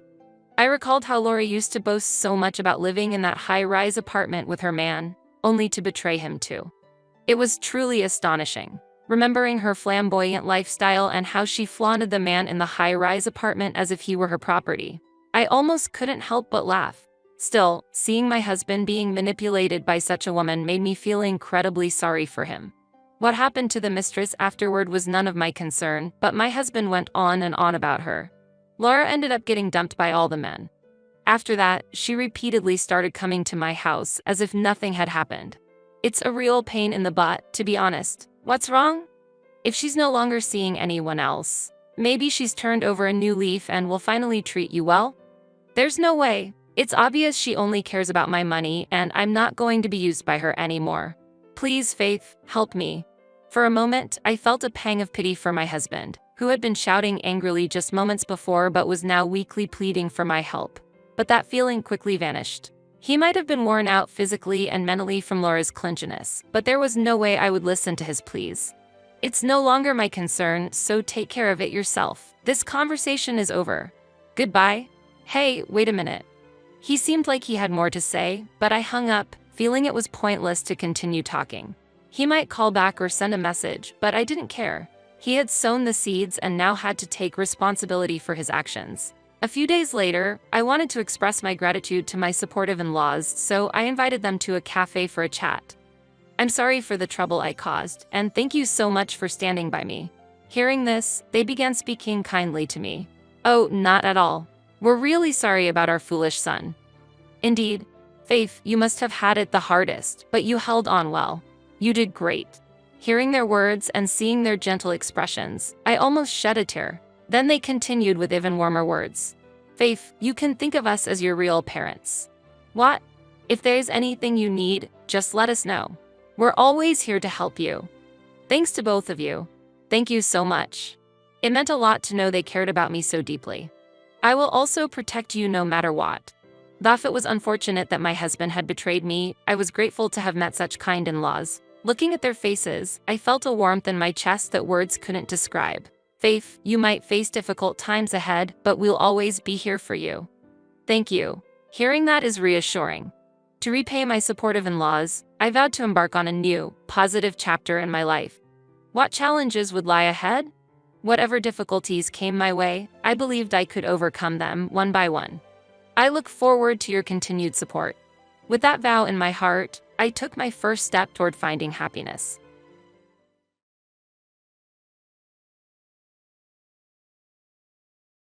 Now the house is mine. If you have any complaints, let's get a divorce. I felt giddy as Ben happily told me he had changed the house to his name shortly after my father's death. There's no way such a change of ownership could be that easy. I thought Ben might be misunderstanding something. If that's the case, I don't mind getting a divorce, but won't you regret it? Not expecting me to agree to a divorce, Ben exclaimed in surprise. What? There's no way I would regret it. Ben replied with full confidence. Will he truly not regret it? If so, I won't hold back either. If he regrets it later, it's not my concern. I laughed inwardly at Ben's naive thinking. I am Kathy Anderson, a 35-year-old public servant with a hard-working personality. I believe that my current profession as a public servant suits me the most. When I passed the civil service exam, my parents were very happy. It was because I was always told by my father to aim for a stable job as much as possible. If I was asked whether civil service jobs are stable, I'd have to say there's no certainty in modern society. However, at present, there are no major troubles, and I expect to continue working as a public servant. There's a reason why my father recommended a stable job. After graduating from university, he chose to work at a startup. Filled with enthusiasm for his new career, he aimed to improve his skills and jumped into a company with only 10 employees. However, sustaining a business for years is a significant challenge. The company my father joined unfortunately went bankrupt after 2 years. While struggling to find a suitable re-employment, my father decided to start his own business. Lacking experience, he started in the food industry and gradually grew his business. As the number of stores increased, he hired many employees and kept an eye on daily sales and profits. Since most of the stores were operated in renovated vacant houses or owned properties, there was no worry about rent. As a result, as the number of customers increased, the revenue grew, and he built a considerable fortune over 35 years. However, he also experienced many hardships during that process. The instability of a life as an entrepreneur accumulated daily stress.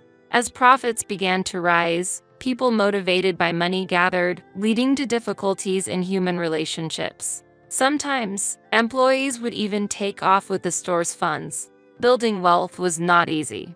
Therefore, I think my father wanted me to avoid the hardships he experienced and wished for a comfortable life for me. I am satisfied with my job as a public servant, a job that suits my nature. While not affluent, I can maintain a normal life without any issues. Hence, I believe stable days like these are the best. I'll be home late tomorrow, so I don't need dinner. That was my husband, Ben, informing me. This wasn't the first time he had said this. After dinner, while I was washing the dishes, I asked while wiping my hands, "Working overtime again? Is the factory that busy?" "It's a busy period right now." Ben works in a semiconductor manufacturing plant on the assembly line. Having worked in this job for 18 years since graduating high school can be extremely challenging, considering you process parts every day for 8 hours straight. It's nothing for me, but for Ben it seems to be easier than using his brain.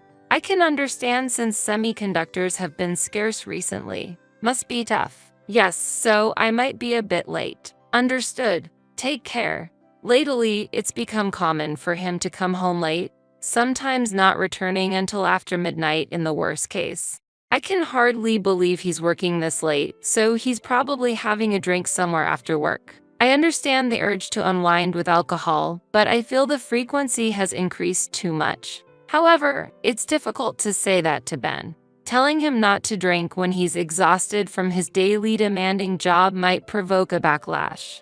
Fortunately, his drinking expenses are covered by his own allowance, so it's not a big issue. As I watch Ben head to the bedroom, I roll my shoulders extensively. Lately, my shoulder pain has worsened. Life with Ben is full of mismatches, and it seems like the mental stress is starting to manifest itself physically. I try to tell myself not to overthink. I met Ben during my second year of high school. He was attending a nearby boys' high school and approached me during a cultural festival. Initially hesitant when the younger Ben asked for my contact information, I eventually gave in to his persistent approach. When I asked why he was so interested in someone as plain as me, he shyly admitted that he liked my appearance. On the other hand, I had a rather frivolous impression of Ben at first, so I was quite worried. However, contrary to my expectations, his sincere personality became evident, and I gradually found myself drawn to him. Even after Ben started working post-high school and I became a civil servant following university, he has always been my partner. We got married at 27 but haven't been blessed with children. It may not be possible anymore, but I feel our life together is not bad. As long as I can spend the future with the present Ben, that's enough. He probably feels the same. In the midst of these peaceful yet busy days, an unexpected call came to my phone. "Hello? Kathy. Oh, good. You're there. Are you at work?" "Yes, what's up?" A call from my mother during a weekday in the afternoon was unusual, signaling something must have happened. I asked her why she called. "We have a problem. Your father suddenly collapsed. And today, we got the results from the tests. He's been diagnosed with colon cancer." "Dad has cancer?" I can't believe it. The word cancer from my mother left me shocked. We've never had cancer in our family before. But it's true that my father, being a business owner, had neglected his health checkups. So, it's not surprising that the disease was discovered late. I'm telling the truth. And it seems to be quite advanced. That's terrible. But aren't there advanced treatments for cancer these days? Unfortunately, in his case, they said he only has a few months left. A few months? That's unbelievable. It was an unbearable reality. At 60, my father's rapid cancer progression made sense. Due to the late discovery, the cancer was terminal, and despite medical advancements, treatment would be challenging. My mother explained through tears. "I understand. I'll return home for a bit. I'll talk to Ben too." "That would be helpful, Kathy. My father is an important figure to me. I couldn't just stand by when he's in trouble." Ben would understand. Distracted, I finished my work and headed home. Ben, who had returned home unusually early, noticed my somber demeanor and asked, "What's wrong? You seem down." Ben was enjoying a beer in the living room. I shared everything about my mother's call with Ben and discussed returning to my parents' home for a while. "That's worrisome." "Understood. Support your father while you're there." Thank you. Sorry for not being able to prepare meals while I'm away. No problem. I've been getting home late from work lately. I'll just eat out in the meantime. But you should have a proper meal once in a while. Don't worry, I'll be careful. Ben listened calmly. Feeling reassured, I started packing for my trip home the next day. As bedtime approached and I was about to head to my room, I heard Ben's voice on the phone from his room. He must be talking to someone. I didn't intend to eavesdrop, but I stopped in my tracks when I caught a snippet of his conversation. It seems he will pass away soon. Can you do something about the matter we discussed earlier? Pass away? Was he talking about my father? Yes, that's right. I understand. Please take care of it once he's gone. It wasn't clear who he was talking to or what the arrangement was, but it was evident that the conversation was about my father's situation. Why use such a term as gone? Ben had never spoken disrespectfully about my father, even if their relationship wasn't especially close. Ben wasn't the type to be indifferent in such a critical situation. Yet, why does it seem like Ben doesn't care about my father? Even though my father is terminally ill, he is still alive, and discussing matters after he is gone with someone else is inappropriate. At that moment, my trust in Ben wavered. Since then, I couldn't shake off my suspicions about Ben. Take care, Ben said cheerfully as he saw me off. But I couldn't stop thinking about his phone conversation on my way home. It seemed like he was plotting something. If it's related to my father, it must be about money. I never told Ben about the extent of my father's wealth. I felt discussing finances might lead to problems, so I decided we could discuss inheritance when the time came. At this stage, I didn't see the necessity to talk about it. I wasn't hiding it. I just thought it was premature. But what if Ben knew about my father's wealth and was targeting it? I shouldn't think about it too much. While trying to dispel these negative thoughts, I spent time supporting my father and enjoying pleasant conversations. I'm grateful, Kathy, Mom. I'm a lucky man. You don't have to be so formal. It's too early to be thankful.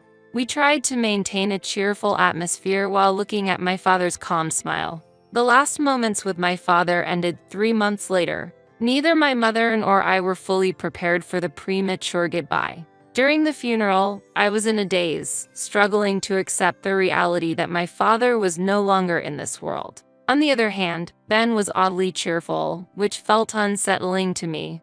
It wasn't until a week after the funeral, as I was drinking alone in the living room, that Ben approached and said, "The hassle is finally over." Crossing his arms and clasping his hands behind his head, he spoke with a cold gaze. Hassle? Yes, exactly. I was hoping your father would kick the bucket a bit sooner. But even after that, there were still procedures like the funeral to deal with, so it was a pain in the butt. How can you say that? Someone has died, my father at that. How can you talk like that? I couldn't help but retort to Ben's astonishing statement. It became clear that Ben had actually wished for my father's early death. I remembered the phone conversation about my father. What were Ben's true intentions? When can we receive the inheritance? Your family is quite wealthy, right? I know there's a substantial fortune to be had. At that moment, I understood what Ben had been aiming for. I never imagined Ben would have his eyes on my family's wealth. I had never discussed my family's financial situation with Ben. However, it seems Ben knew that my father had substantial assets. You look like you're wondering how I knew. I can understand. My family was always poor. Securing daily meals was a struggle. On the other hand, I heard your family was wealthy and your parents often went on trips. Just that fact alone made it clear your family was affluent. That's why I made some inquiries beforehand. Inquiries? With whom? Ben used the word inquiries after guessing my family's financial situation. The day Ben was on the phone in the bedroom flashed through my mind, and I wondered if that was the inquiry he mentioned. I asked a real estate lawyer acquaintance about the old man's inheritance. I'm going to make sure to receive the inheritance properly. What? I was shocked that he had discussed the inheritance with someone else without my consent, and doing so while my father was still alive. At that moment, I began to doubt whether the person in front of me was truly my husband. You'll get a response soon. Just wait. With that, Ben returned to the bedroom. He was probably going to contact that lawyer again. I was just astonished by his unbelievable actions. Why would he investigate my family's inheritance on his own? Is there any other spouse who would do such a thing? Inheritance is a matter our family should discuss, not for Ben to get involved in. My trust in his actions wavered, and I started avoiding conversations with him. We spent some time without speaking, but the situation changed drastically a month later. Putting aside Ben's previous comments on inheritance, the estate was formally transferred to my mother and me.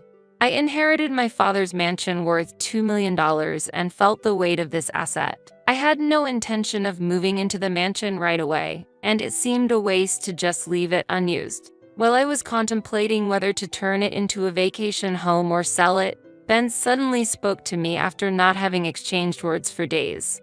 "Hey, Kathy, how are you doing?"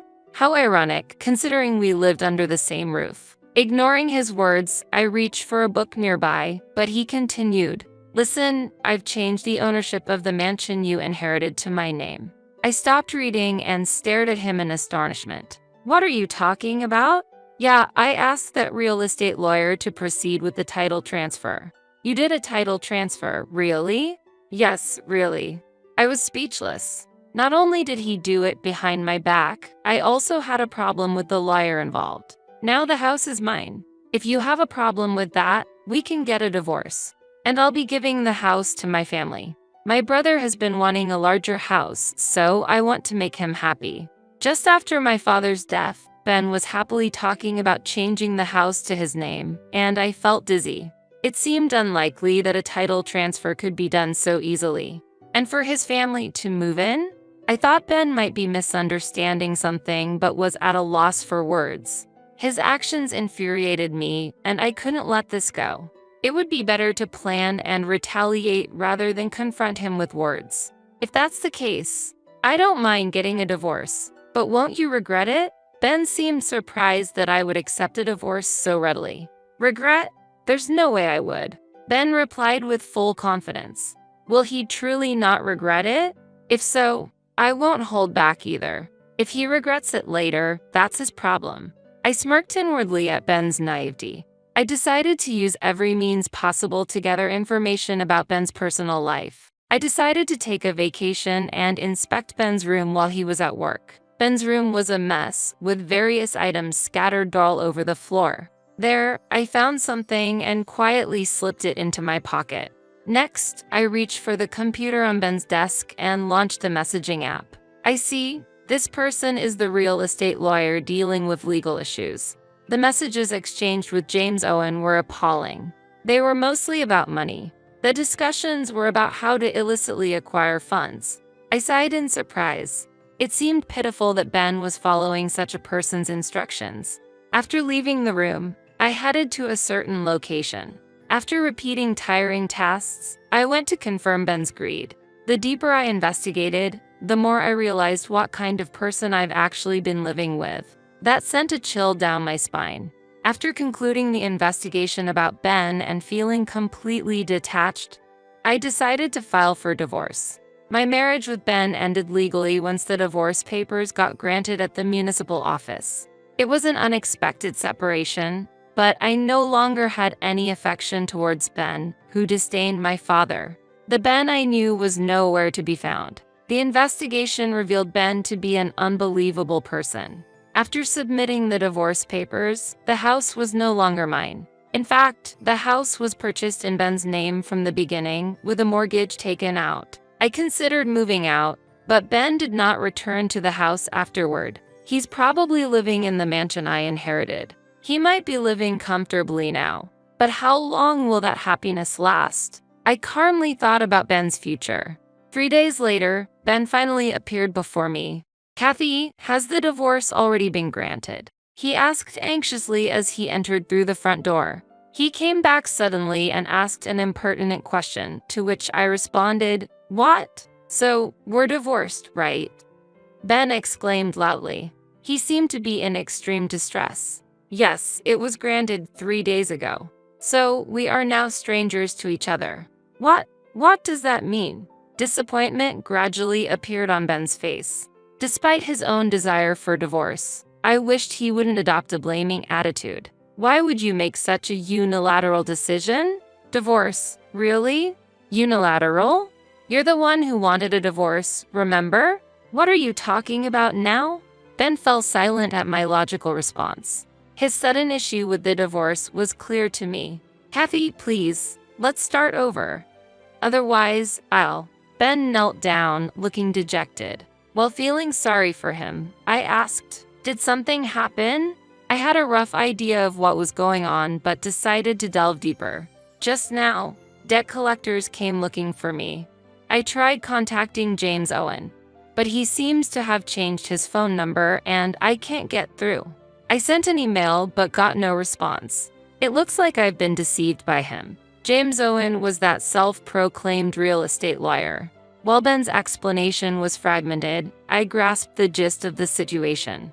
It became clear what Ben had been involved in when I searched through his room. It seems you were obsessed with gambling. There were gambling receipts scattered all over your room. I also investigated your visits to the local casino. You've been going there for almost a year, right? Is that why you ran out of funds? Checking our joint bank account, I noticed gradual withdrawals that I couldn't recall, and it turned out you were also taking money from our savings. Is that why you were duped by that real estate lawyer? Exactly. Ben had been secretly spending his days gambling without my knowledge. The reason for his late returns was not due to drinking parties but because of gambling. When the inheritance from my father came up, it must have seemed like an opportunity for him. He had consulted with the so-called real estate lawyer Owen on how to get his hands on the inheritance. Yes, that's right. I know gambling is wrong, but I was deceived by that person. The grand mansion that Kathy inherited didn't become mine. I'll go bankrupt at this rate. That would be sad, right? That's why I'm asking for help. How ironic of him to propose divorce only to beg for reconciliation later. I felt contempt rather than anger for the pitiful behavior of my former partner. Has he forgotten that he secretly wished for my father's death and insulted him? I couldn't even consider that man as my ex-husband. What are you talking about? You're the problem, aren't you?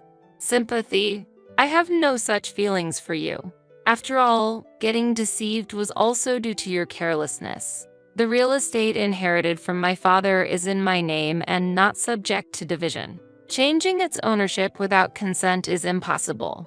Yet, you were naive enough to get deceived by James Owen and now you come asking for help? I will never forgive you, not in a lifetime. Seeing my face filled with anger, Ben got scared. I opened the front door, leaving him aside. If you don't mind, I will move to the luxurious house I inherited from my father. As for you, try to manage your life in this house. Oh, and don't forget about the loan repayment. Good luck. Wait, despite his call from behind, I coldly left him behind and walked away with dignity. 7 days later, I was surprised by an unexpected call. Seeing the name displayed on the screen, I couldn't believe my eyes. It was Ben's mother. I answered the phone, anxious that she might criticize me for the divorce. However, the words I heard were completely unexpected and surprising. Kathy, I'm truly sorry. My son seems to have committed something unforgivable towards you. I'm honestly at a loss for words on how to apologize. Her voice was filled with deep regret and apology. I responded with some confusion. No, there's no need for an apology. Please don't worry about it. But she didn't accept my words. No, I can't just leave things as they are. I heard my son is trying to have you shoulder his debt repayments, and I'm both shocked and profoundly disappointed. We plan to give him strict guidance at home from now on. I've warned him to be prepared for a tough time. We won't let him gamble ever again and we'll teach him the importance of money management. For a while, he'll have to take on all responsibilities for work and home life on his own, she expressed her firm resolve. Ben's mother felt strong anger towards her son's inappropriate actions, and he was about to face some harsh days, she passionately explained. I secretly hoped to see how Ben would confront this, feeling this was a just retribution for him, who scorned my father and tried to swindle away the property I cherished. I had no ounce of sympathy for him. I genuinely hoped he would dedicate himself to repaying his debts. And as planned, I moved to the magnificent mansion I inherited from my father. This new home, furnished and requiring no additional purchases, filled me with a profound sense of satisfaction for the new life ahead. Although I left behind clothes and other small items at the old house, the excitement for the liberating life ahead made me unstoppable. The new residence was spacious, an extravagance for one person. Currently, I'm not keen on remarrying. However, if fate smiles at me and I meet a soulmate again, I'll invite that special person to this expansive living space. Imagining the expression on the future spouse's face as they enter this house brought a smile to mine. This hopeful anticipation is a significant light of hope for me now. And I sincerely say, thank you, Dad.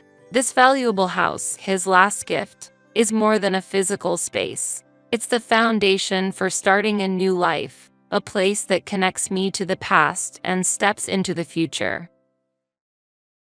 I decided to live with my sister and niece, so you should look for another cheap apartment as you are a stranger after all, David told me, and I was so shocked that my eyes widened. I was speechless with my mouth open. I never thought he didn't know this in-law's house is registered under my name. I don't mind having my name removed from the registry, but I made one suggestion before that. Leaving is an option, but in that case, I would like you to consider divorce, I replied with a smile. David gave a sarcastic smile and said, my dad has passed away, and you are no longer valuable to me. He acted as if everything was permissible.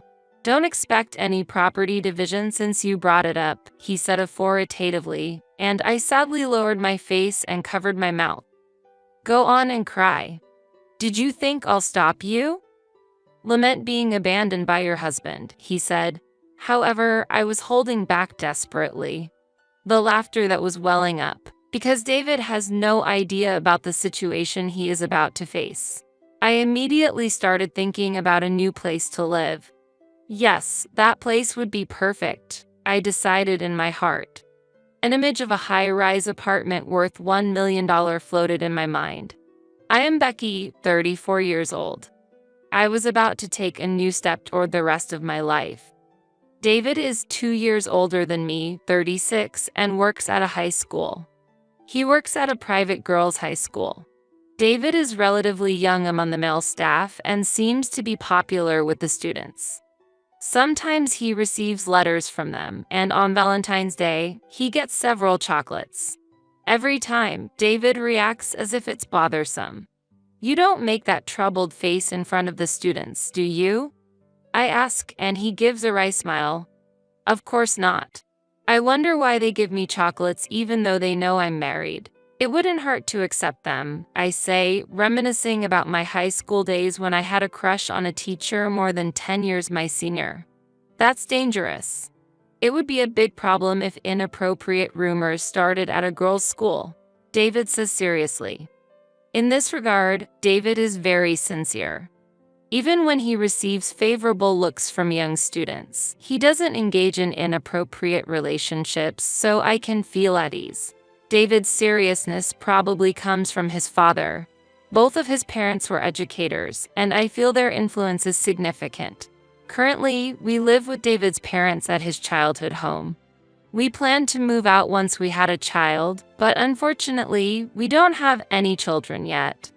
Moreover, the income I earn from my part-time job and the amount David contributes to the household don't leave much room for savings. Living with my in-laws is comfortable, and they are very warm towards me. My recent concern is the worsening condition of my father-in-law's legs. His ability to walk is deteriorating day by day, and he can't enjoy his walks as much as before. So we bought a wheelchair and tried to get him out as much as possible. I changed my job from a daytime position to an early morning shift at a bakery. This allows me to go for walks or shopping with my in-laws during the day. My parents have passed away, so I cherish my in-laws as if they were my own parents. They left me an inheritance, but I still wish they were alive. David has an older sister, Kim, who has a husband working for a major company and a 17-year-old daughter, Nicole. It's been 10 years since we got married, and Kim, who works, often leaves Nicole at our place. Thanks to that, Nicole and I have developed a close relationship. Nicole calls me Sister Becky and trusts me like her own sister. I was an only child, so it was very precious to have a sister-like presence in Nicole. Now that we don't have to take care of her at our in-laws, we still keep in touch frequently. However, my relationship with Kim isn't very good. Ever since the first time I met Kim when visiting David's parents, I never had a good impression of her. She laughed and said, "I thought he would choose someone cuter at our first meeting." Moreover, David didn't stand up for me at that time. If David's parents hadn't been upset by Kim's words, I might not have married David. David later said, "I don't choose people based on their looks. I believe that personality is the most important thing in marriage." However, those words didn't resonate with me much. Instead, the immediate anger from David's parents made me feel they cared about me. I wanted to be dutiful to David's parents as I couldn't be to my own. Lately, Kim has been coming back to the family home more frequently. She doesn't talk to me directly, but from conversations with David and his parents, it seems there are frequent conflicts between her and her husband. Despite both working, she's often pointed out for neglecting household chores, expected at least to handle cleaning. If I only worked a few hours part-time like Becky, I could manage housework too. But I work full-time, she sarcastically remarked, glancing at me. Kim often compares herself to me. For a long time, I didn't understand why, but it seems she's competing with me. Maybe Kim was upset because David's parents sided with me when we first met. Eventually, David defended me, which seemed to increase Kim's anger. "Well, we're getting by only because Mom is helping out. It would be impossible alone," David said, and Kim laughed proudly. "Without children and with Mom's help, it's natural you can manage household chores." "No, you're not managing. Kim is more capable, isn't she?" They laughed at me disdainfully. I caught my mother-in-law's eye watching them from a distance, and David quickly cleared his throat. However, Becky is doing her best. She's attentive, like taking care of my father with his bad legs.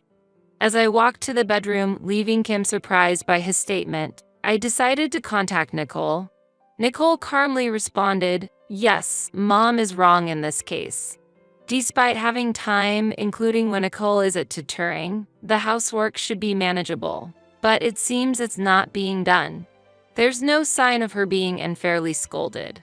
David typically sides with Kim. Kim is competitive with me, and David seems to harbor competitiveness towards his brother-in-law, who works at a top company.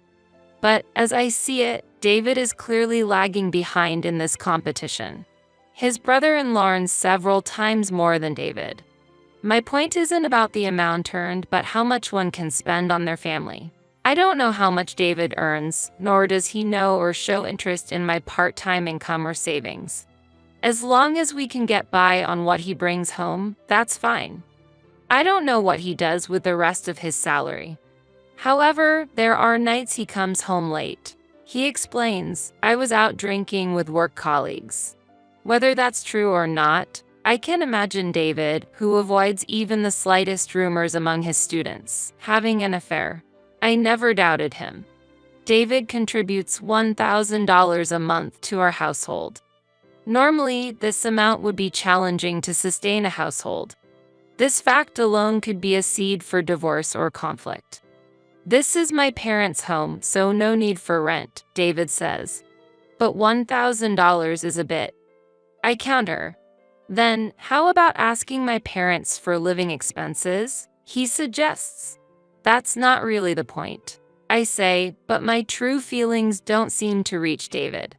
I don't expect David to support all three of us alone. However, I don't feel a sense of responsibility for his family in his actions. "You can say such things after you have children like your sister," he said, knowing it would hurt me. At that moment, I realized that although my husband cared for his sister, he did not show the same care for his wife. Meanwhile, my father-in-law's leg condition was gradually worsening. Our surroundings were all slopes, not suitable for wheelchair use. Why not consider moving? I suggested it to my in-laws when David was not around. But the budget, they responded. We could use the funds from selling the house, and I can cover the additional mortgage payments, I offered, and my in-laws exchanged glances. But Becky, that's a lot of money. You're already contributing more to the living expenses than David, my mother-in-law said with concern. Don't worry, I reassured them. I have an inheritance from my parents. If it can be used for my father-in-law and mother-in-law, my parents would be pleased, I explained. By then, my feelings for David might have almost disappeared. However, I felt affection for my in-laws and wished to continue living with them. We decided to move to a new home after discussing it with David's parents. Before moving, we made the house wheelchair accessible and installed handrails to ease my father-in-law's movement. I believe the new house, especially for my father-in-law, was much more comfortable than the previous one. In the old house, even moving to the toilet was a struggle, but now he could use it with ease. Initially hesitant, my in-laws felt relieved after I accepted a certain condition. That was to put the new house in my name and keep this fact from David. I had kept the existence of my inheritance from my parents a secret from David. If David knew about your assets, he would rely on you even more. We can't allow that, my father-in-law said, showing his intention to protect me from relying on my parents' inheritance, which made me genuinely happy. I wish I had more strength. I'm sorry for being a burden, my father-in-law apologized, but I waved it off. Not at all. I look forward to our walks together every day, I told him, and he smiled gratefully. Thank you, he said. However, after having difficulty walking, my father-in-law's appetite decreased, and he lost quite a bit of weight. I hoped the new, more accessible house would help him regain his former vitality. What a lovely house, Kim commented while looking around during her visit. She tapped the handrail and added, but these handrails are a bit in the way. They spoil the look. The safety and well-being of my father-in-law are much more important than the appearance, I counted, and Kim, displeased, huffed and left without another word. We always leave the toilet lid open in our house. This is because lifting the lid is a significant burden for my father-in-law with his mobility issues. Therefore, we make sure to clean it regularly to prevent any bad odors. Despite the handrails, bending or leaning forward to lift the lid is painful for him, as he has complained. However, every time Kim uses the bathroom, she closes the toilet lid. No matter how much I explain, her behavior doesn't change. One day, after a loud noise, I rushed to find my father-in-law had fallen while trying to open the toilet lid. I've asked you not to close the lid, I exclaimed to Kim, who arrived later, supporting my father-in-law. I couldn't forgive her, even if she was my sister-in-law. Fortunately, my father-in-law wasn't seriously injured, but that didn't mean there was no problem. Leaving the lid open isn't hygienic, and it's not good feng shui either. You shouldn't leave the toilet lid open, Kim argued. Then, my usually calm mother-in-law retorted, that doesn't matter. Do you want to injure your father? It's okay, Mom. Kim didn't mean to. Really, it's exaggerating to say I caused my father's injury, Kim laughed off. But my mother-in-law's anger didn't subside, and she told Kim to leave the house. I thought we might live more peacefully. I momentarily felt relieved, but soon after, it was discovered that my father-in-law had cancer. The cancer had already metastasized throughout his body when found, leaving no room for treatment. Just half a year later, my father-in-law passed away. After the funeral, I was shocked by a conversation I overheard from the living room. Does this mean you'll inherit the house now? Kim was talking to someone. To which the reply was, I wonder. Shouldn't Mom inherit it? That was undoubtedly David's voice. The expression on my mother-in-law's face, who was heading to the living room with me, froze. But it's a relief, isn't it? If his illness had dragged on, caregiving would have been tough, Kim said. True. But we have a convenient housekeeper, so no worries, David continued. What a thing to say. But maybe you're right. A laughing voice responded. Just as my mother-in-law reached to open the living room door, I firmly grasped her wrist. She was visibly angry, but I shook my head. Should we move in here too? Kim's cheerful laughter could be heard. I was undoubtedly furious. I had another reason to be angry with David. While organizing his suit for the funeral, I found receipts from dubious establishments and business cards with women's contact details. More of these were found when I searched his bag. These contacts were from afar, seemingly to avoid detection by school associates or students. Knowing he contributed little financially to the home while spending on such things fueled my anger. At that point, I was contemplating how to kick David out of the house. It's decided that my sister and niece will live together, so you, an outsider, should look for a cheaper apartment, David suddenly told me a few days after a month-long memorial service. I was dumbfounded, not understanding what he was saying. At that time, I learned that Kim's discord with her brother-in-law had deepened, leading her to declare, "I'm moving back home." Kim seemed to think that if she and Nicole left, her brother-in-law would apologize. So that's the plan. While surprised by the turn of events that I was being kicked out, David was unaware of a crucial fact. This in-law house is in my name, despite the fact that I am shouldering a mortgage payment of $1,800. I had been pondering how to evict David, but then realized there were other options. Considering transferring ownership to David, I devised a plan and smiled slyly.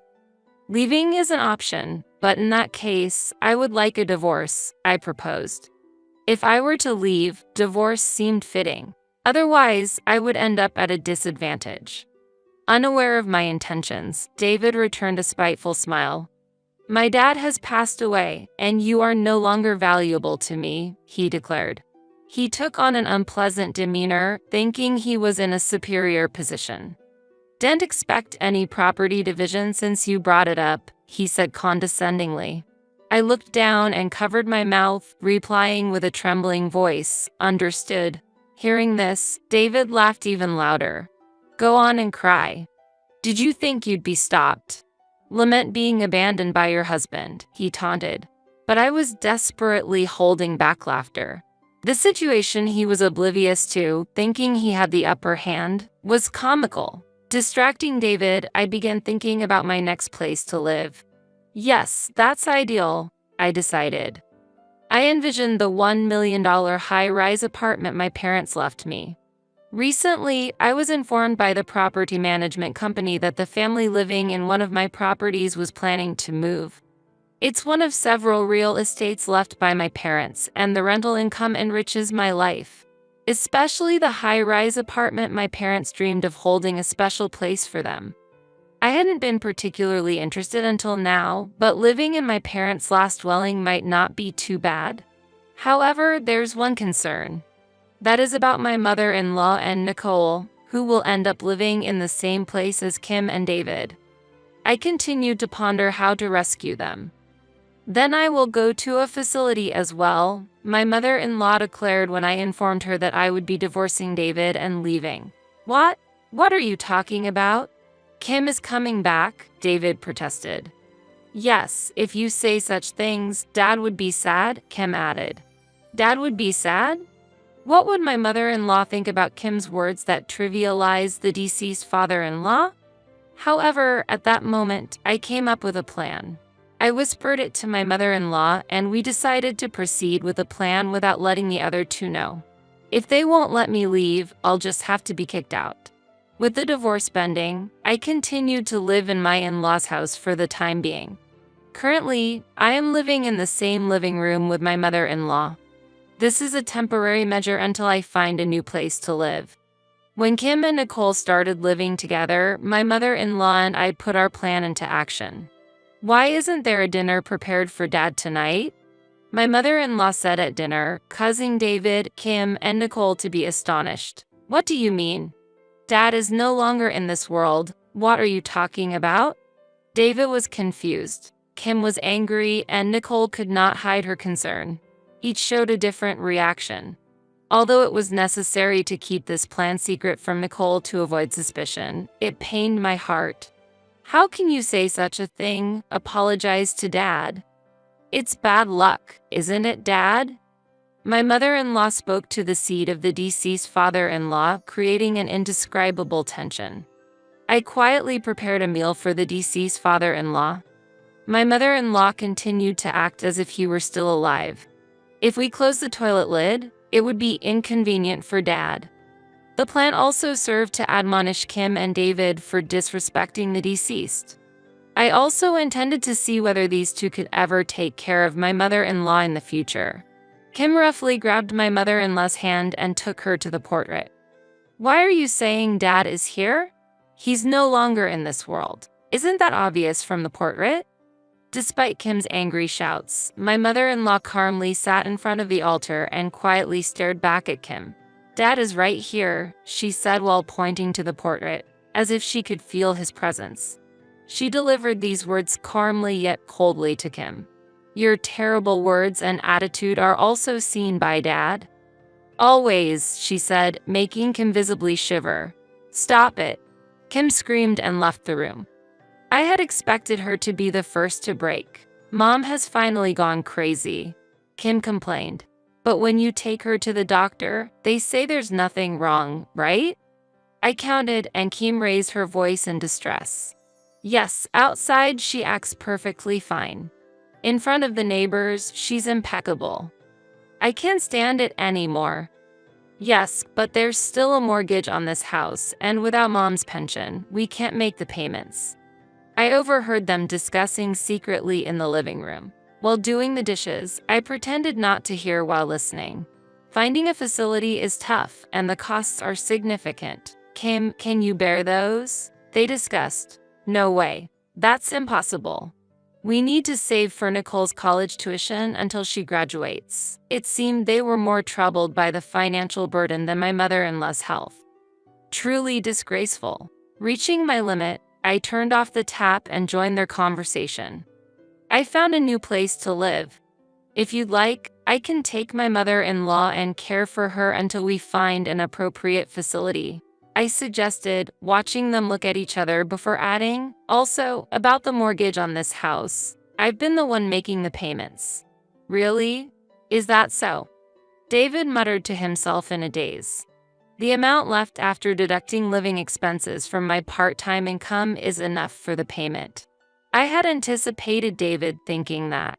He probably assumed, now that my sister's income is there, it will be easy.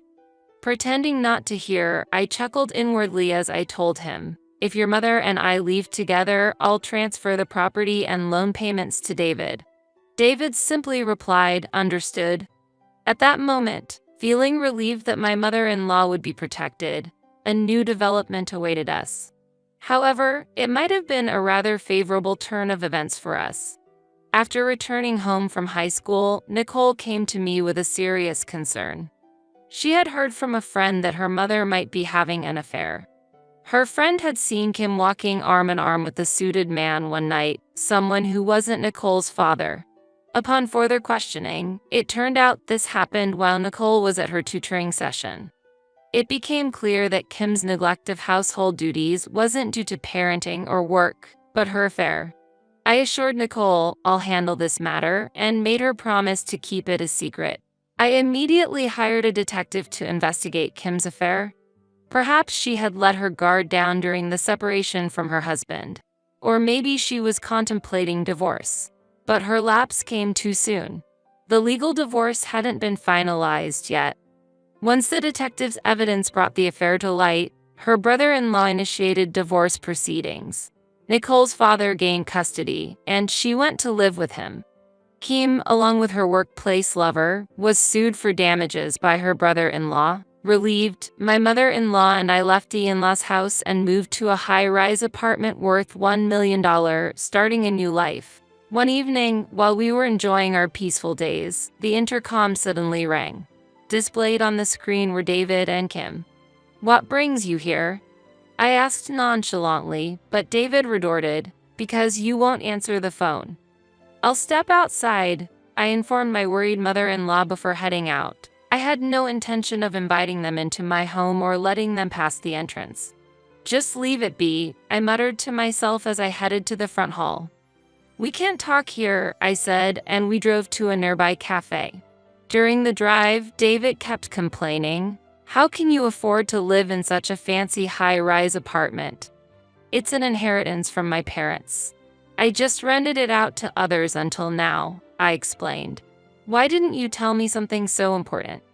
David pressed, but I calmly replied, "Was there a need to? I was paying the living expenses. Besides, this property is not part of the estate division." David was the one who denied the property division. It was clear they had no grounds to complain to me. Once we arrived at the cafe and settled at a table, the conversation predictably turned to the mortgage of the in-laws' house. "Why is it so high?" "A monthly payment of $1,800. David, trying to keep his voice down, was visibly furious. He must have wanted to scold me right there. I sipped my coffee leisurely and smiled gently. "That's the value of the property, isn't it?" I responded, to which David exploded, "This is no joke," and slammed the table. Kim tried to calm him as the surrounding patrons turned their gaze towards us. "Stop it. But Becky, you should have mentioned such a high mortgage," Kim said. Their desperation almost made me laugh. No gratitude was shown to me for paying that amount all these years. "I wasn't asked. Besides, you left the title transfer mostly to me, right?" I said quietly, hinting that it's improper to complain only when inconvenienced. Considering Kim was facing compensation claims from her husband and the wife of her lover, I could somewhat understand their situation.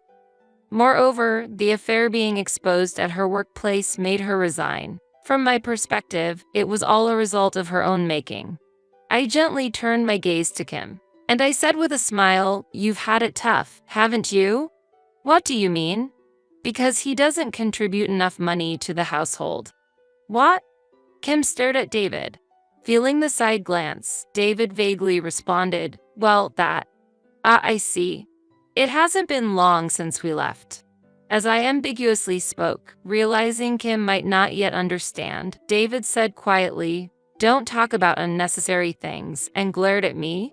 "Hey, what are you talking about?" Kim turned to me, demanding an explanation. I shrugged and pulled out some documents from my bag. "He only gave $1,000 to the household and frequented places like this." I laid out dubious receipts and women's business cards on the table. "What? What is this? What do you mean by going to places like this?"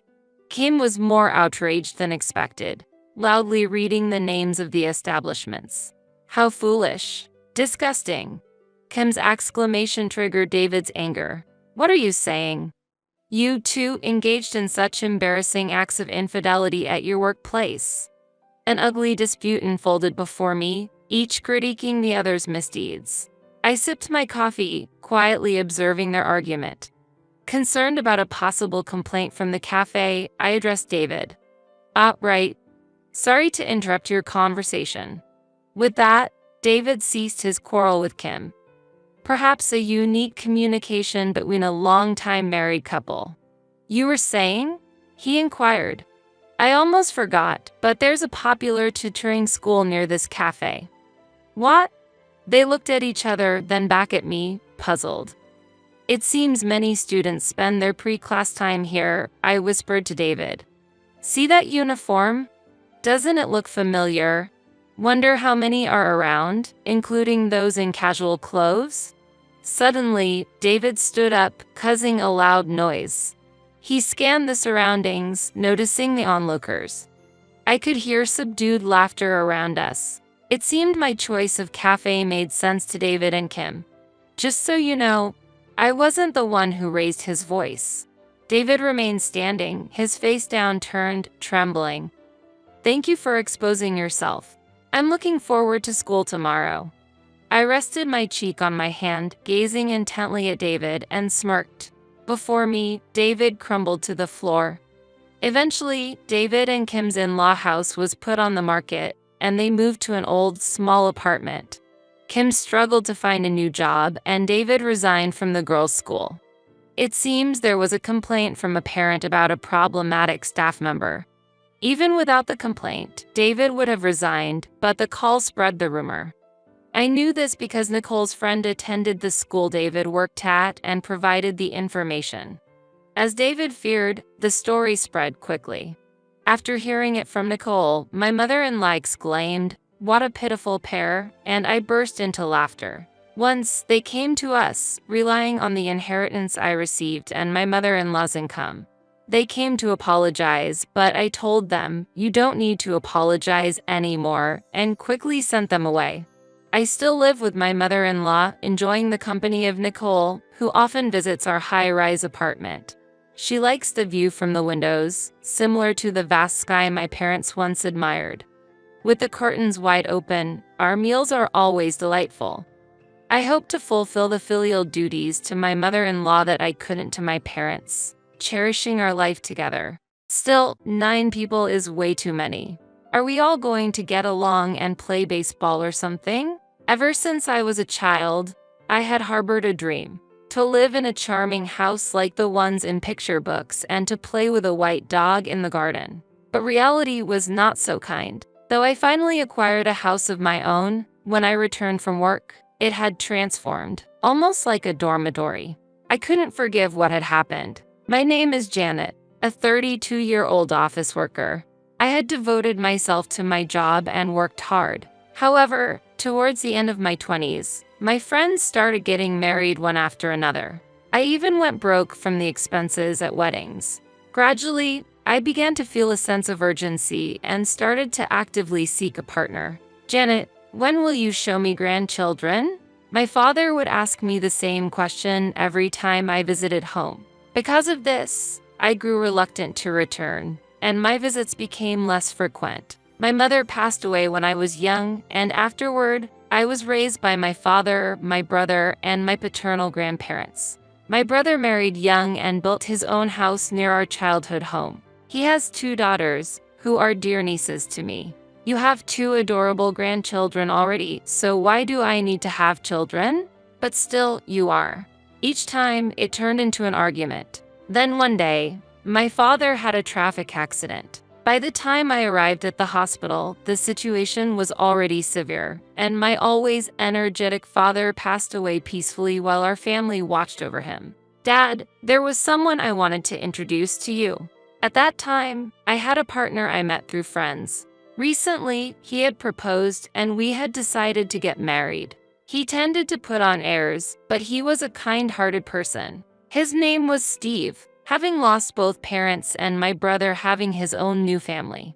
It's going to feel a bit lonely, isn't it? After the funeral, back at home, I murmured such thoughts while stroking my cat, Candy. "You're not alone, Janet.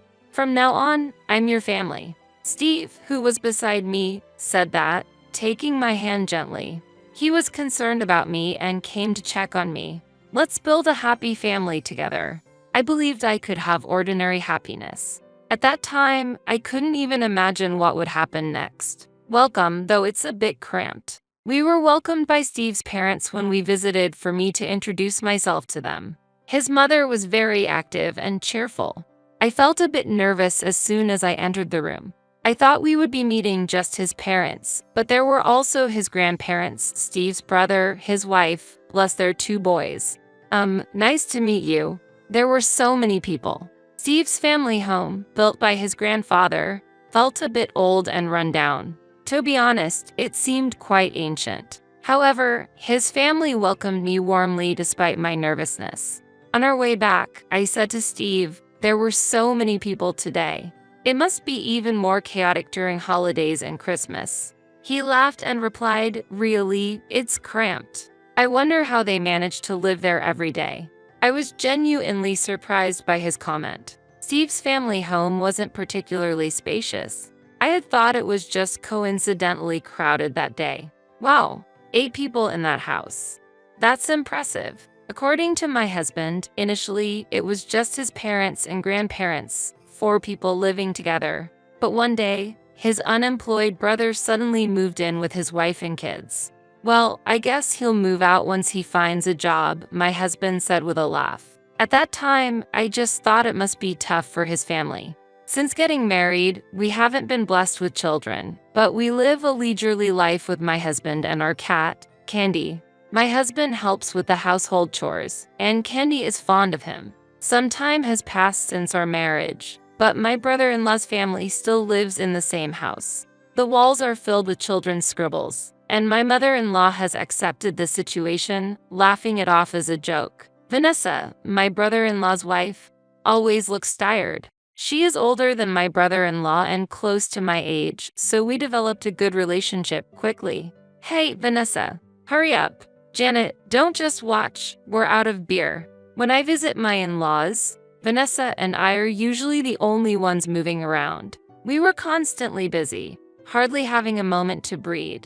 I wondered if this was the fate of a daughter-in-law, but thinking about Vanessa facing this daily was genuinely frightening. Since my brother-in-law doesn't work, Vanessa works full-time. It might be a bit rude, but I asked her, have you ever thought about divorce? Yes, it's quite tough as it is, but I have kids. He used to be much kinder. I couldn't understand what she saw in my brother-in-law, but there must be something between them that only they know. It was during such times. Hey, should we start thinking about building our own house? One day, my husband suggested. I was surprised by his words, but also felt joy inside. In fact, I've had a small wish since I was a child. To live in a lovely house like those in picture books and to raise a white dog in the garden. I had never told anyone, but I did share this dream with my husband, hiding my embarrassment. That sounds great. He responded enthusiastically. Then we spent time visiting model houses and selecting a home builder. And after a year, our dream home was completed. Let's work hard on the mortgage payments. My husband said, yeah, that's right. I replied with a smile. On the first weekend after our house was completed, my in-laws came to visit as a housewarming gesture. Here, Dad, give them the celebration gift. Excuse us. Oh, what a lovely home. My mother-in-law said, looking quite pleased as if it were her own home. As I gave a wry smile, my father-in-law said, here, this is for celebration, and handed me 2 cans of beer that seemed to have been bought just then. Is this all? My brother-in-law wandered around the house, went into the bedroom on the 2nd floor, and exclaimed, "Bo, this bed is so comfortable." As he jumped onto it. Since the father did that, the kids also got excited, running around and shouting, "There's a cat." The children chased our cat, Candy, throughout the house. Candy, usually a loving cat, was overwhelmed by so many people and hid in a corner of the room. I'm so sorry, Candy. Looking over at my husband and brother-in-law, they had already started drinking with my in-laws. Janet, mother-in-law, is rushing for snacks. Can I use the kitchen? And I'm really sorry for scaring the cat, Vanessa said, apologizing. How can such a nice person be in that family? I empathized with Vanessa as if she were my own sister. I'll do it, so you take a break, Vanessa. I said that, but Vanessa helped with the cooking while taking care of the kids. Steve's grandparents are always quiet and don't talk much. They were as silent as dolls, yet they commented, "What a wonderful home you have." Really? We're sorry for being so noisy. It was Steve's parents who were noisy, yet the 2 of them apologized. His grandparents were very polite people. Ultimately, the problem seems to involve Steve's parents, his brother, and probably Steve himself. After that, Steve's parents and brother started visiting our house almost every weekend. They would party loudly until late at night, causing complaints from neighbors, and the police even showed up once. Steve's grandparents and Vanessa, along with her children, haven't visited our house since the housewarming, but Steve's parents come without hesitation, often leaving me with tasks to do. My patience finally reached its limit. Steve began to show his true character gradually. Once, when I was sick with a cold and couldn't cook dinner, I asked Steve, who returned home from work before me, to buy something for dinner on his way back. What Steve brought home was 2 servings of fried chicken. With no appetite, I reflexively said, "Why fried chicken? I can't eat this right now." Without getting angry, Steve replied, "What are you talking about, Janet? You need to eat properly and get better, especially now." If I could eat that, I wouldn't have asked in the first place. I thought to myself. Later, when Steve fell ill, I asked him with a hint of sarcasm, "Do you want fried chicken?" He replied, "No, that's obviously not going to work. What are you thinking?" He laughed as he said that.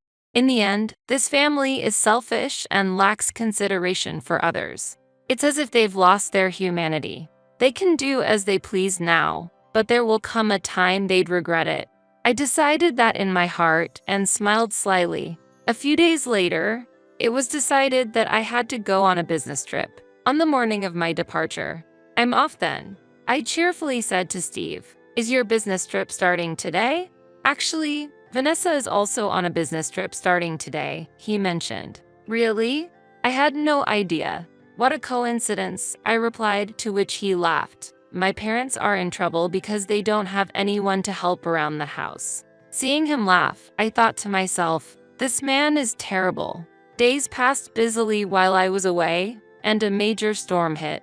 I asked Steve about the situation.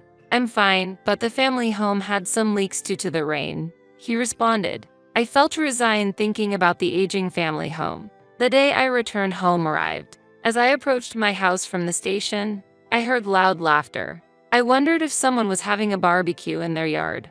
It was so noisy that I thought it might cause complaints from the neighbors. Then I was shocked to realize the loud voices were coming from my own home. Hesitantly, I opened the door to find a multitude of scattered shoes and walls filled with scribbles. Stunned by this unexpected scene, Steve, already drunk, greeted me.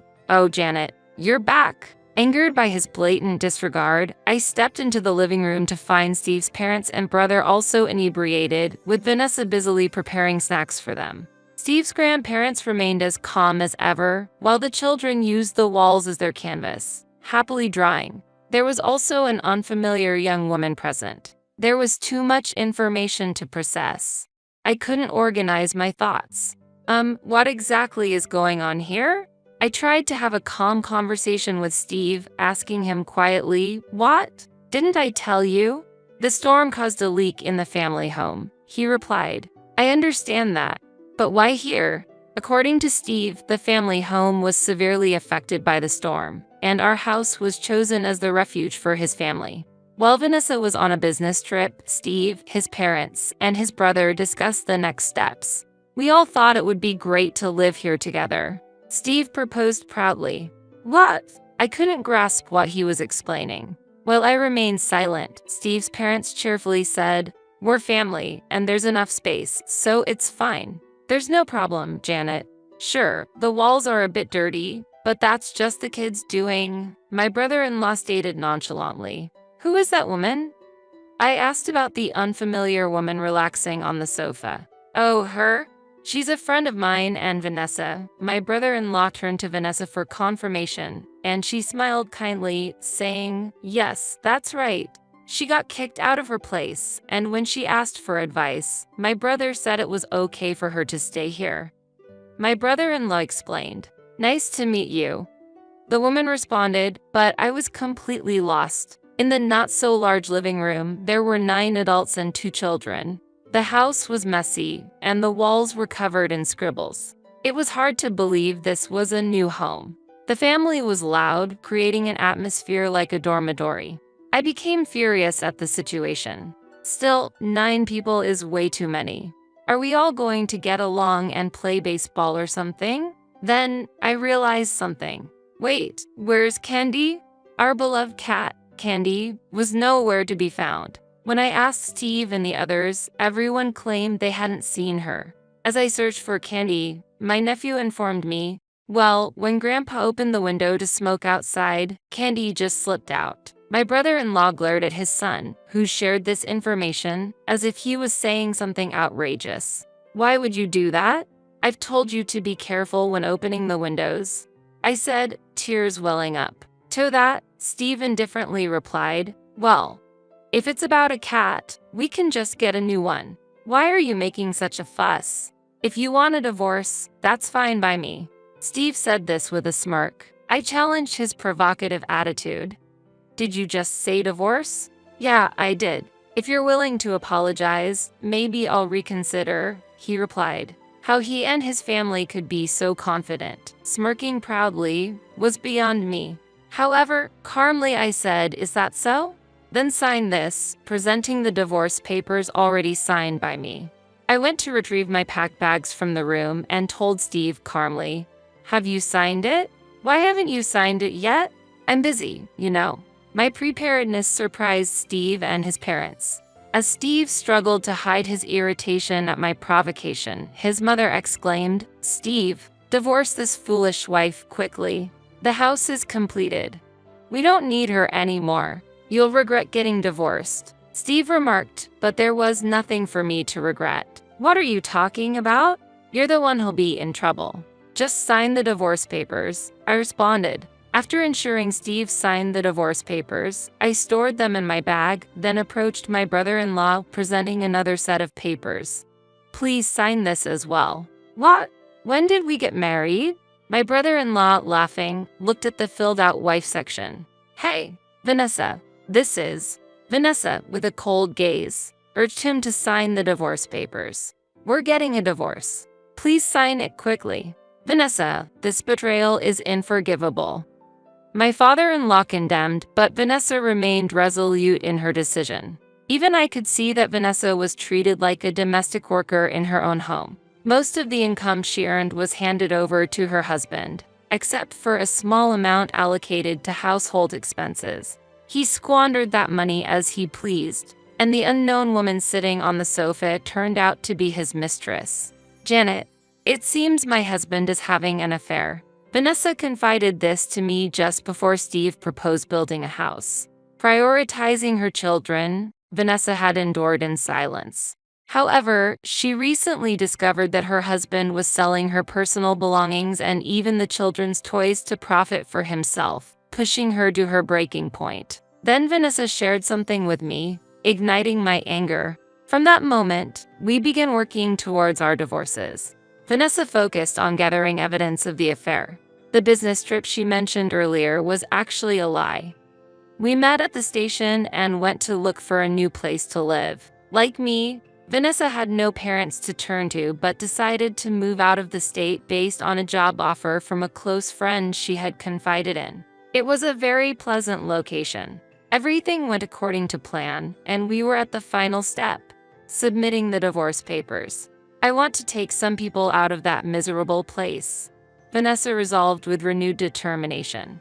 I saw the strength hidden inside her. Despite appearing fragile on the surface, she possessed a strong heart, suppressed and almost brainwashed by her in-laws' harsh treatment. We staggered our return home, with Vanessa going back first. She informed me that our home had been effectively taken over and my brother-in-law's mistress was living there openly. All our interactions had been an act, fully aware of the circumstances.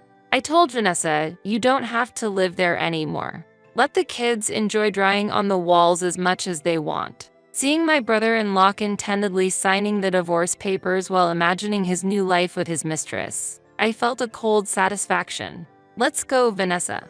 Grandpa and Grandma, please come with us." I called them out, and they stood up, guiding Vanessa and her children to the entrance.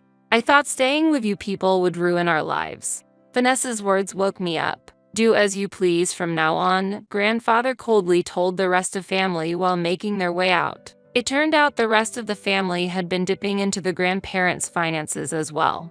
Such unforgivable behavior. "Goodbye, take care." As we left, they laughed, saying, "You'll regret this." But we ignored them, gathered our belongings, and left the house. Months later, I received a call from my ex-husband. Oh, I forgot to block his number.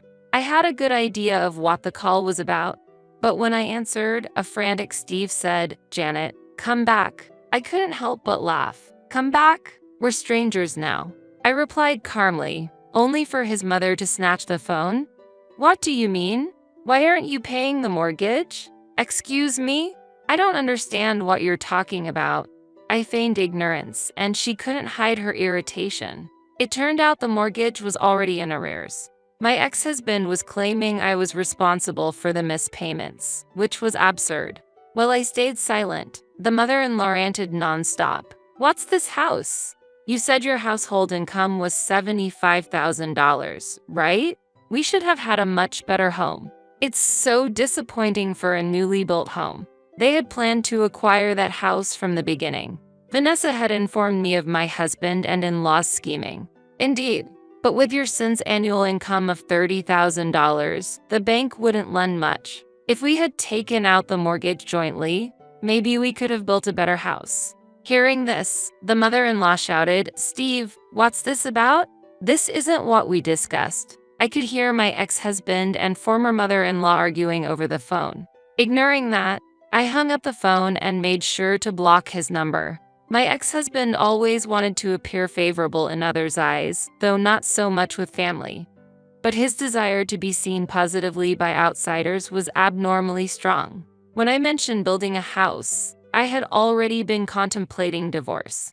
Unbeknownst to my ex-husband, I provoked him by saying, "A friend's husband took out a mortgage by himself. That's impressive, isn't it?" Perhaps wanting to make a good impression on the banker, he decided to take out the mortgage himself. It was hard to contain my laughter. He must have been terrified to reveal the truth to his family, but for me, it was a trivial matter. The house that was built disregarded my preferences and was based on my ex-husband's tastes. Hence, I had no attachment to that house. Since my ex-husband didn't cheat, I didn't receive compensation after the divorce. Angered by this fact, I left him with the burden of the mortgage as a form of revenge. I thought he deserved to suffer. Moreover, being able to take Vanessa, whom I considered like a sister, out of that house was my greatest victory. Eventually, the mortgage payments became impossible, and the new house was foreclosed. The interior was covered in graffiti, and the walls were stained yellow from the cigarettes smoked by my former brother-in-law and his mistress. The house was in a state of disrepair, far from what one would expect from a new home. My ex-husband rented a cheap room, but I heard that my former in-laws also moved in with him. It seems he will never be free from them. They are now strangers to me, so I'm not concerned about their fate. The only redeeming quality of my former in-laws was that they didn't harm the children. Other than that, they were the worst kind of people. Vanessa, my former brother-in-law's ex-wife, pursued compensation through legal means against him and his mistress. It appears they managed to pay the amount by borrowing from acquaintances. This was welcome news. The incident made them outcasts in the community, and now their whereabouts are unknown. They haven't repaid their loans, causing dissatisfaction among those they owe. Vanessa is now living fulfilling days working at a friend's company. Her children are growing up healthily, and I wish her all the happiness in the future. My former grandparents seem brighter, as if a burden has been lifted, enjoying a new life with the funds from the sold house and their secret savings. As for me, I requested a transfer to a local office. Surprisingly, my beloved cat Candy is with me. After sharing information about Candy on social media, I found out that a local person had been caring for her. I'm so glad Candy is a friendly cat. Now, I live alone in the house my late father built in my hometown, and with my brother's approval, I'm close to saving enough to build my own home. I hope to introduce someone special at my father's grave someday, and I continue to work hard every day. My name is Jane. I am currently fulfilling my role as a professional while simultaneously raising my beloved only son, Paul. I have a long history of work experience and never intended to give up my career, even after getting married. Especially in my small but independent company, I have never faced a situation where my salary was reduced even after returning to work post-childbirth. During the leave I took for my son's childcare, I entrusted the management of the company to someone I trust, so I never worried about the management or progress of the business. However, the only issue that troubles me amidst my peaceful days is entirely different. It involves the presence of my mother-in-law. My husband Danny, our son Paul, and I lived together in a comfortable house. But soon after my father-in-law passed away, my mother-in-law suddenly imposed herself into our home. I assumed she would return to her own home after a short stay, but she chose to continue living with us without showing any intention to leave. When I gently inquired, "How long do you plan to stay with us?" her reaction was unexpected. She became emotional and exclaimed, "How could a heartless daughter-in-law attempt to drive out an old woman like me? After losing my beloved husband, being forced to live alone in my hometown is incredibly cruel."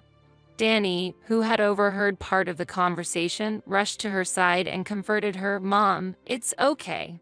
I would never kick you out, so please don't cry." After she calmed down, Danny took her to a different room. Once we were alone, he looked at me sharply and accused, "How can you say such horrible things to my mother? Do you not have a heart?" Misunderstandings might have arisen because Danny did not hear the whole conversation, but I had not forbidden my mother-in-law from living with us. As I explained, I was just asking how long you plan to stay, not that I wanted her to leave. He retorted, "Asking about the stay sounds like you want her to leave early. Can't you understand other people's feelings?" I regret using inappropriate words, but I never intended to drive her out. However, Danny, taking my mother-in-law's excessive reaction at face value, seemed to have decided I was in the wrong. I had no choice but to leave the situation as it was, making my daily life's small troubles deepen due to complex family relationships and the nuances of emotions involved. As a business owner, mother, and wife, I juggle these roles daily, trying to balance each. I wonder how long my mother-in-law plans to stay in our home. Asking her directly would likely result in her accusingly crying and appealing to Danny, so I hesitate to ask directly. Yet, when I contemplated how long she might stay, she unexpectedly announced, "I've sold my old house, so I'm moving all my belongings here," in front of the moving company truck parked outside our home, leaving me speechless. It was my day off, and I had planned to take Paul to the amusement park. However, Danny approached my mother-in-law, suggesting, "Then, today will be for sorting things out." This visit to the amusement park was a promise made long ago, eagerly anticipated by Paul, who looked disappointed when he asked, "Mom, what about the amusement park?" "Don't worry, Paul. As promised, we're going to the amusement park," I reassured him. Danny frowned and showed his dissatisfaction, asking, "Are you planning to leave the luggage unattended just for going to the amusement park?" I confidently argued, "Why should we change our plan for a family visit to the amusement park, breaking a promise to our child for sorting luggage?" I find such behavior unacceptable. The visit to the amusement park had been planned weeks in advance, with all preparations made for that day.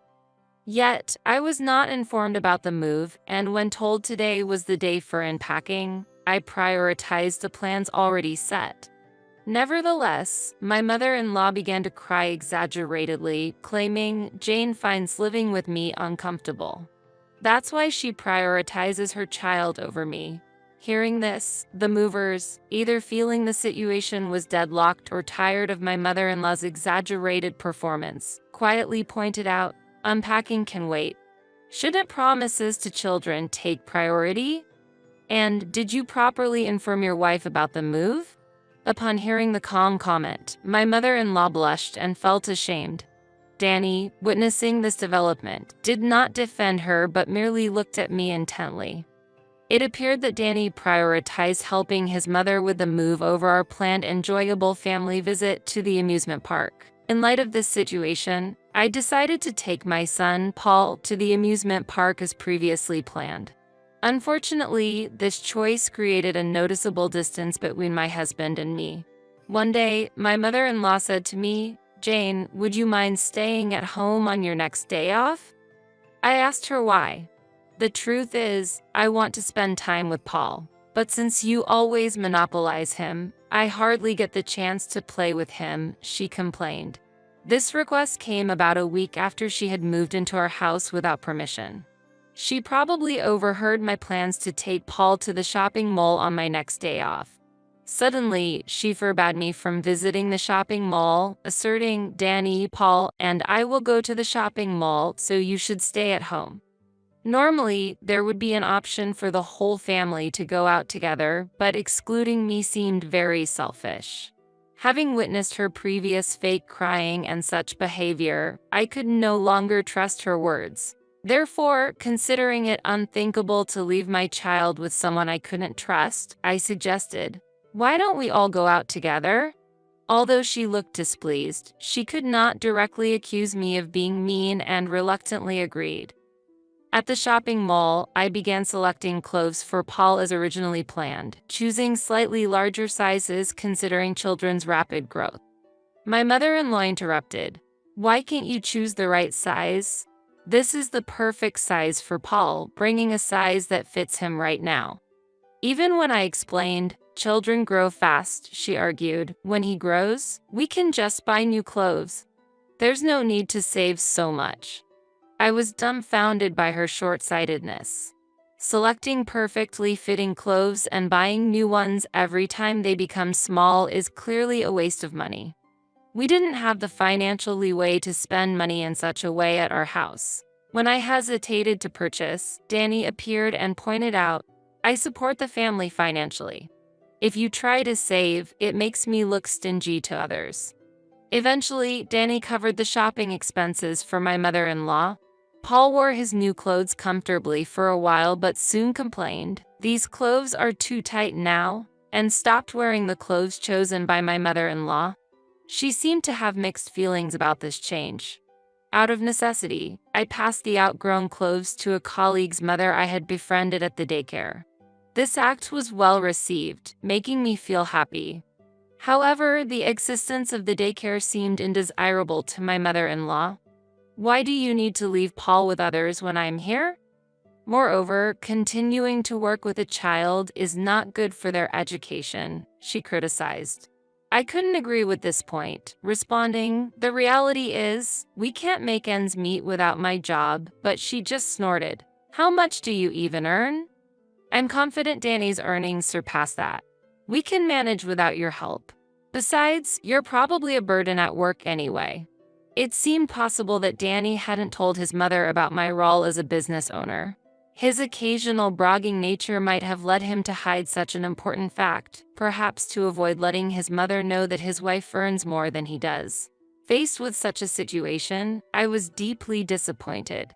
"Actually, I earn more than Danny," I explained calmly yet firmly. My mother-in-law's response turned to anger. "How can you say such a thing? Looking down on your own husband and boldly declaring you earn more. Do you not respect your husband? You neglect your duties at home and boast about out-earning him. Don't you have any respect for him? Danny can manage perfectly fine without you," she exclaimed furiously. As her anger reached its peak and her voice echoed throughout the room, Danny appeared, asking, "What's going on here?" As if she had found reinforcements, my mother-in-law spoke with renewed vigor. "Hey, Danny. Actually, we wouldn't be troubled without Jane, right? It should just be you, me, and Paul living happily together. Don't you think our life is being constrained because Jane is here?" She said, "What? Yeah," Danny hesitantly but eventually showed his agreement. "Then the best thing to do is to divorce," she continued, and shockingly, she immediately took out a divorce form. It seemed she had wanted our divorce for some time. I no longer had any expectations for a father who prioritizes his mother over his child.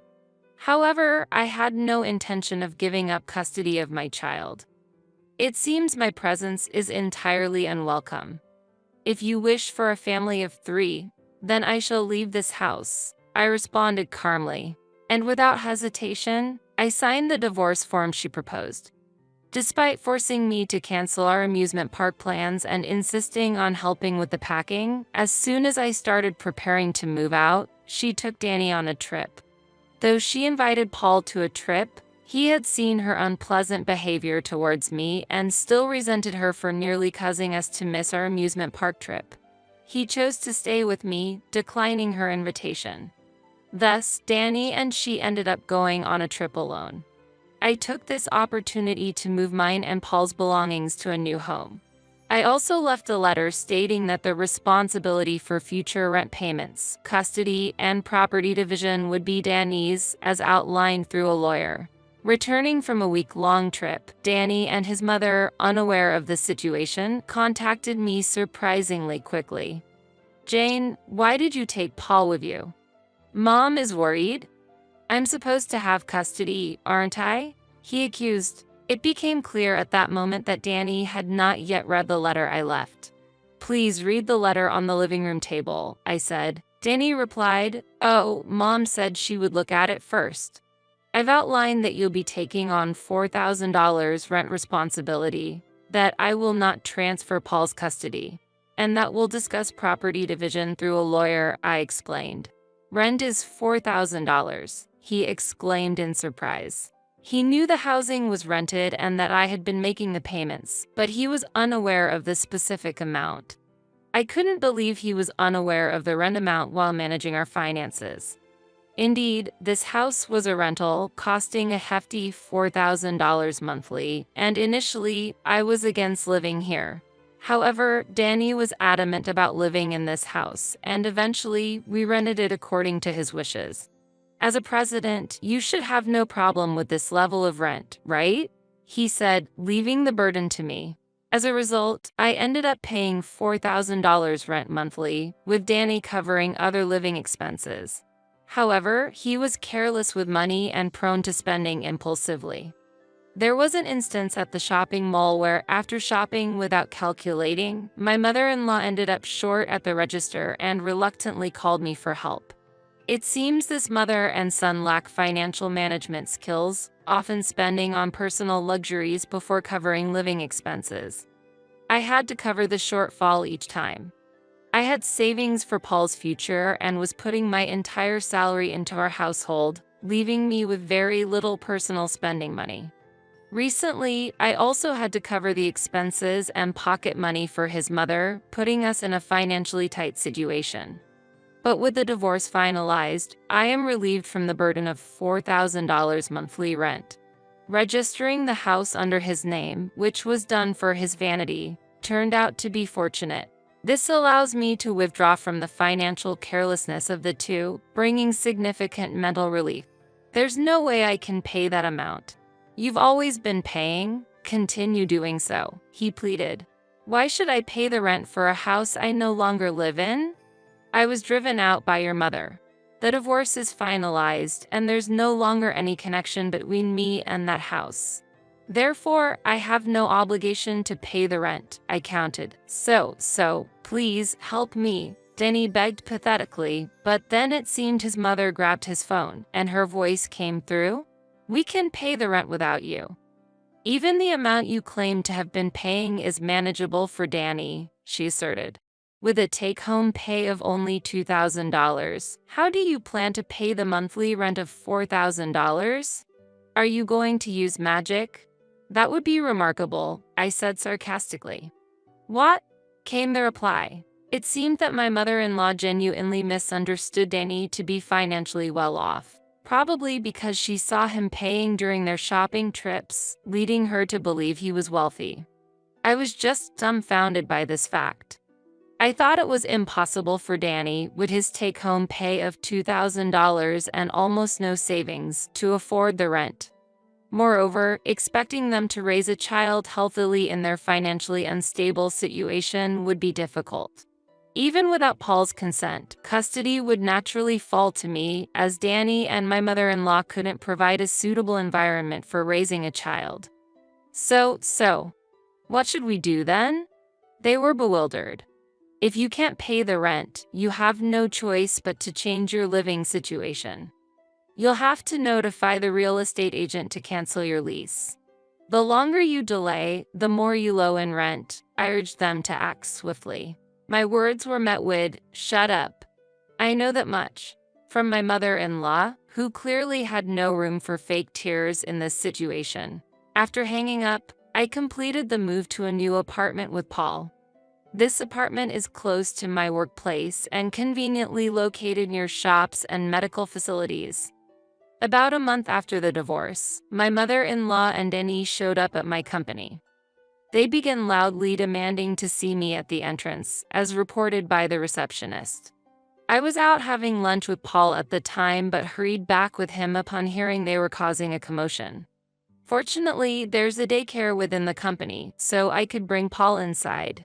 Seeing my mother-in-law and Danny waiting at the reception was a surprise. I was puzzled by their visit since the lawyer had reported they hadn't responded to our discussions. "Jane, can't you just come back home? We understand you were making the payments. Please stop being stubborn," my mother-in-law pleaded with tears, thinking her act would work on someone other than her son. She clearly intended to paint me as the villain. Witnessing her behavior, Danny joined in. "What do you mean by getting a lawyer involved? This is a family matter. Surely, Paul would prefer his parents to be together. However, a father who chooses his mother over his son would only sadden the child." I sighed and replied, "Now that we're divorced and essentially strangers, please communicate through my legal representative for anything." Danny, realizing he wouldn't get through to me directly, turned to Paul with my mother-in-law. "Hey, Paul, you want to be with your dad and grandma, right? Aren't you lonely when your mom is always busy with work?" Frightened by their words, Paul hid behind me and cried out loudly, "I hate you both because you're mean." His crying had a more significant impact on the people around than my mother-in-law's fake tears. Soon after, other employees came and escorted Danny and my mother-in-law outside, to my relief. Later, after notifying them through the lawyer that any further company visits or following us would be reported to the police, they quieted down. Subsequently, Danny and my mother-in-law abandoned their $4,000 a month housing for a dilapidated apartment. Danny's fate took a darker turn as he had previously bragged about living in a luxurious home beyond our means at his workplace. Fearing the revelation of their move to a rundown apartment, he quit his job without consulting his mother, leading to her fury upon discovering his sudden job resignation. As a result, they started working to earn an income, frequently blaming each other for abandoning me and Paul, resulting in constant arguments. Despite this, they are trying to make ends meet, sending child support monthly while working hard. Meanwhile, my business is thriving, and despite the absence of his father, Paul is growing up to be a well-rounded boy. Even without an unfit father, I am determined to raise him well. Your presence is no longer needed. Really? How long do you plan to stay here? Leave this house quickly. You incompetent leech living off the money Steve left behind. Disappear. You're in the way. What? Can I really leave? Won't you regret this later? Of course. Don't make me repeat myself. I am Emma, 34 years old, working in the medical field.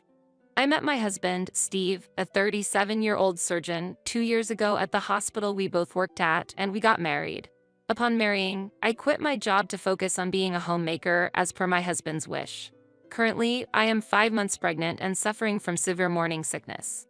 My husband is a respected surgeon, admired by his peers for his skill. He is kind, gentle, and loved by patients and hospital staff alike. Our marriage is strong, and he is incredibly supportive, actively helping with household chores without a single complaint. Despite his demanding job, his dedication to our family is something I am deeply grateful for. The only concern I have is related to my in-laws. Hey, Emma, I have a request. I'd like to live with my parents and my sister Abby.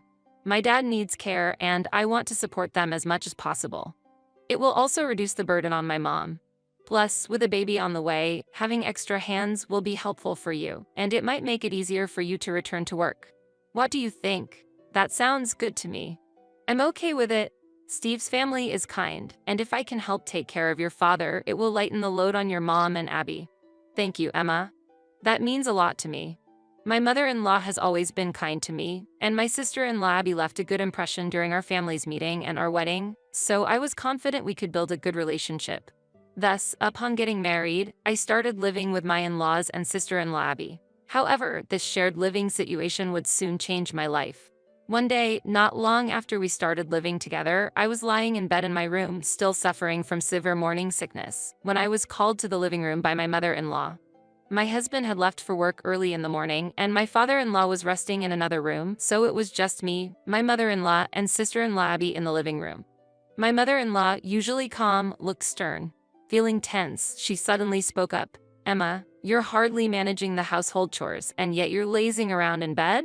Since you're not paying rent, I want you to contribute $5,000 to the household every month.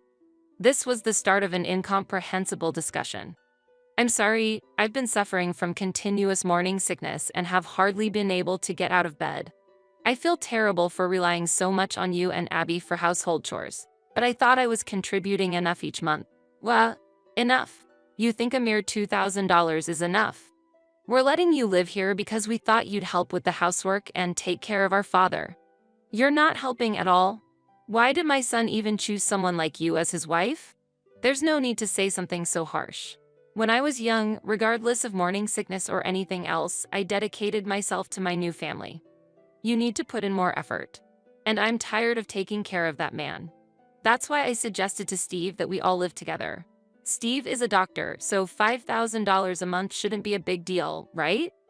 Well then, I'm counting on you. We're going out for a bit, so take care of the housework and take care of our father. Useless sister-in-law. Saying this, the two of them left. I was shocked by their sudden change of attitude, as I thought we were getting along well. Despite not feeling well, I couldn't just sit around. So I managed to suppress my discomfort from the morning sickness and started cleaning, doing laundry, and preparing meals for my father-in-law. My father-in-law, though unable to move his lower body, did not show signs of dementia and communicated well. He seemed to feel guilty about me taking care of everything alone, especially considering my pregnancy. I'm truly sorry that you have to take on everything, Emma. Considering the baby and your own health, I wish it wasn't so burdensome for you. It's okay. Steve is very supportive, so I don't feel burdened at all. Besides, I enjoy the time I spend talking with you. I'm really grateful, my father-in-law said, tears welling up in his eyes, expressing his gratitude. That evening, when my husband returned home, I told him about the demand from my mother-in-law and Abby for a monthly contribution of $5,000. However, I didn't mention their change in attitude, not wanting to worry him. $5,000, huh? Understood. Well, we are living here and my parents are living on their pension. Abby also has a regular work and doesn't have a stable income. My husband agreed to the monthly payment of $5,000 without hesitation, understanding the situation. Since my husband was okay with it, I reluctantly agreed as well. Then, one day, I received a call that my husband had collapsed at the hospital while at work. Worried sick, I managed to calm my panic enough to find out which hospital he was taken to, and immediately called a taxi to rush there. Steve was already unconscious during the transport, and tears threatened to spill in the taxi. My mind was filled with pessimistic thoughts, hoping against hope that he would be okay. But, despite my wishes, Steve passed away shortly after we arrived at the hospital from an acute heart attack. He had left the house that morning with his usual kind smile, making it hard to accept the reality. Steve was only 37 years old. He had his whole life ahead of him, passionate about his work and excited to become a father soon. The thought of not being able to introduce our child to his or her father left me sobbing beside his body. Time passed, and my mother-in-law and Abby arrived at the hospital. My father-in-law had to stay home, so a helper was arranged urgently. Oh, I can't believe this.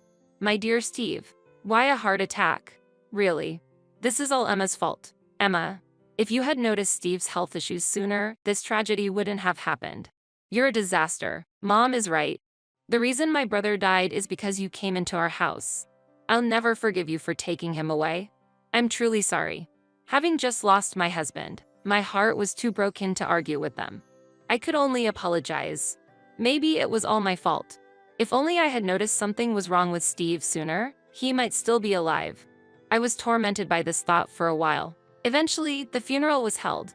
Many of Steve's friends and colleagues came to say their goodbyes.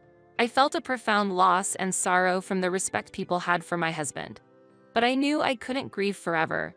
I have to become stronger for the sake of our child that's about to be born. I resolved. However, my resolve was quickly shattered by my in-laws' words. Look, Emma, just because Steve has passed away doesn't mean you're thinking of going back to your parents' house, right? Well, I'm expecting soon, and the morning sickness hasn't ended, so I might return to my parents' house a bit earlier. What? If you go back to your parents, what will happen to the daily routine here? Who will take care of Dad? You think you can just leave irresponsibly just because my brother died? As for taking care of Dad, hiring a helper could lessen the burden. Hiring a helper? What are you thinking? As long as you're here, there's no need for outside help. That's a waste of money. Angered by their words, I responded, "May I remind you, my mother-in-law is almost always home, and Abby only works 3 days a week on a non-regular basis. Aren't you two perfectly capable of handling the household and taking care of Dad?" My mother-in-law retorted, "I'm busy with community activities and hobbies. I don't have time to do housework, let alone care for him." She spends her time at home just watching TV and lounging around, using any excuse to shift all responsibility onto me. On my days off from my part-time job, I'm busy looking for a marriage partner. I can't spare any effort or money on beauty treatments to find a handsome, high-earning man. Oh, I just don't have enough time. Unlike you, who can stay home all day. Abby, significantly overweight and far from the beauty ideal she claimed, bafflingly exuded confidence from nowhere. And Emma, it's not an exaggeration to say Steve's death is your fault. So, you'll continue to take care of the household and Dad, and will also need the same $5,000 a month for living expenses. We've heard about the savings Steve left behind, so paying shouldn't be an issue, right? But I don't have an income right now, and with the baby coming, expenses will increase. I wanted to save Steve's money for our child's future. Oh, but is that child really Steve's? Could it be someone else's? That's really funny. Really? Emma, you're so vulgar. Then it's even more unthinkable to use Steve's money for a child that might not be his. Please wait.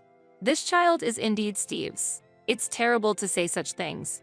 But realizing arguing was futile, I gave up on going back to my parents and resigned myself to contributing $5,000 a month for living expenses, continuing the household chores and caring for my father-in-law. It seems excessive for a family of 4 to need that much, especially with pension income. Though I have some savings, I didn't want to dip into the inheritance Steve left, preferring to save it for our child's future. Moreover, returning to my parents would leave my father-in-law without proper care.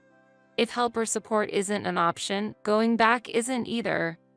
My belly is getting heavier and it's tough. But it seems like I have no choice but to handle the household chores and caregiving on my own. I managed the household and caregiving tasks as best as I could, using delivery services for grocery shopping to keep it unnoticed by my mother-in-law and Abby. One day, while preparing a meal for my father-in-law, an incident occurred. "Hey, Emma, can I talk to you for a moment? There's something I need to tell you." "Yes, what is it?" At that moment, my mother-in-law and Abby were out, and it was just my father-in-law and me at home. "I wanted to tell you something while they're not around. Please listen to this." He handed me a voice recorder, and the moment I pressed play, I was shocked. Is this my mother-in-law and Abby's voices? What are they saying? I can't believe this. I heard a conversation between my mother-in-law and Abby. I felt a growing outrage towards them, and it felt like something inside me broke. Unforgivable? Absolutely not. From there, my father-in-law and I devised a plan, and I was determined to carry it out. We waited for the night to come. When my mother-in-law and Abby returned home happily, I made them an offer. "Mother, Abby, as a token of my gratitude, how about a trip just for the two of you? Of course, my father-in-law and I will stay here." "A trip? Wonderful. I want it to be abroad." "Emma, that's a great idea. How about inviting 2 friends and all of us going to Europe?" "Of course, it's fine to invite your friends. Why don't you take a little break for about 2 weeks? Emma, you do come up with good suggestions sometimes. The thought of getting away from this depressing daughter-in-law and that old man, what unexpected happiness." As a result, they planned a 2-week trip to Europe, including their friends, 1 month later, without suspecting our plan. Then, the day of their trip arrived. After seeing off the 2 who left in high spirits, I immediately started preparing to leave this home. Being in the later stages of pregnancy and unable to carry heavy items, I called my mother to help me. After telling my parents everything, they expressed their anger towards my mother-in-law and Abby but warmly welcomed me to come back home. Then, after completing the moving preparations, I expressed my gratitude to my father-in-law. "Though it was for a short time, I am very grateful for your care. After Steve passed away, you were the only one who always spoke to me with warmth. I am the one who should be grateful, Emma, for your caregiving. I'll be living in a care facility from now on, so don't worry. All that's left is to wait for those two to receive their just desserts. 2 weeks passed, and the day they returned from their trip came. While I was peacefully staying at my parents' house, my phone rang. My mother-in-law's name appeared on the screen. When I answered, she demanded I return home immediately, so I reluctantly agreed. Welcome back, Mother. Did you enjoy your trip to Europe? Enjoyed it? That's not the point, Emma. We were happy to go on the trip you gifted us, but why are we being billed for it? There's a bill for $20,000. I thought it was lucky it only came to $20,000 for 4 of you. I was expecting it to easily exceed $30,000 with such luxurious accommodations. What are you talking about? Boyfriend? We just invited some friends from the neighborhood, and it was just the 4 of us. Oh, is that so? But I have evidence here. Please have a look at the envelope on the living room table. My mother-in-law and Abby were then confronted with a report from a detective. What is this? You tricked us by hiring a detective, you sly woman. No, it wasn't me who hired the detective. It was my father-in-law. What Dad did? Yes, it was actually my father-in-law who had requested the investigation. One day, he grew suspicious of my mother-in-law and Abby's behavior and installed a hidden microphone in the living room to eavesdrop on their conversations. Listen, Mom. Last night, I went on a date with a charming man who earns over $1 million a year.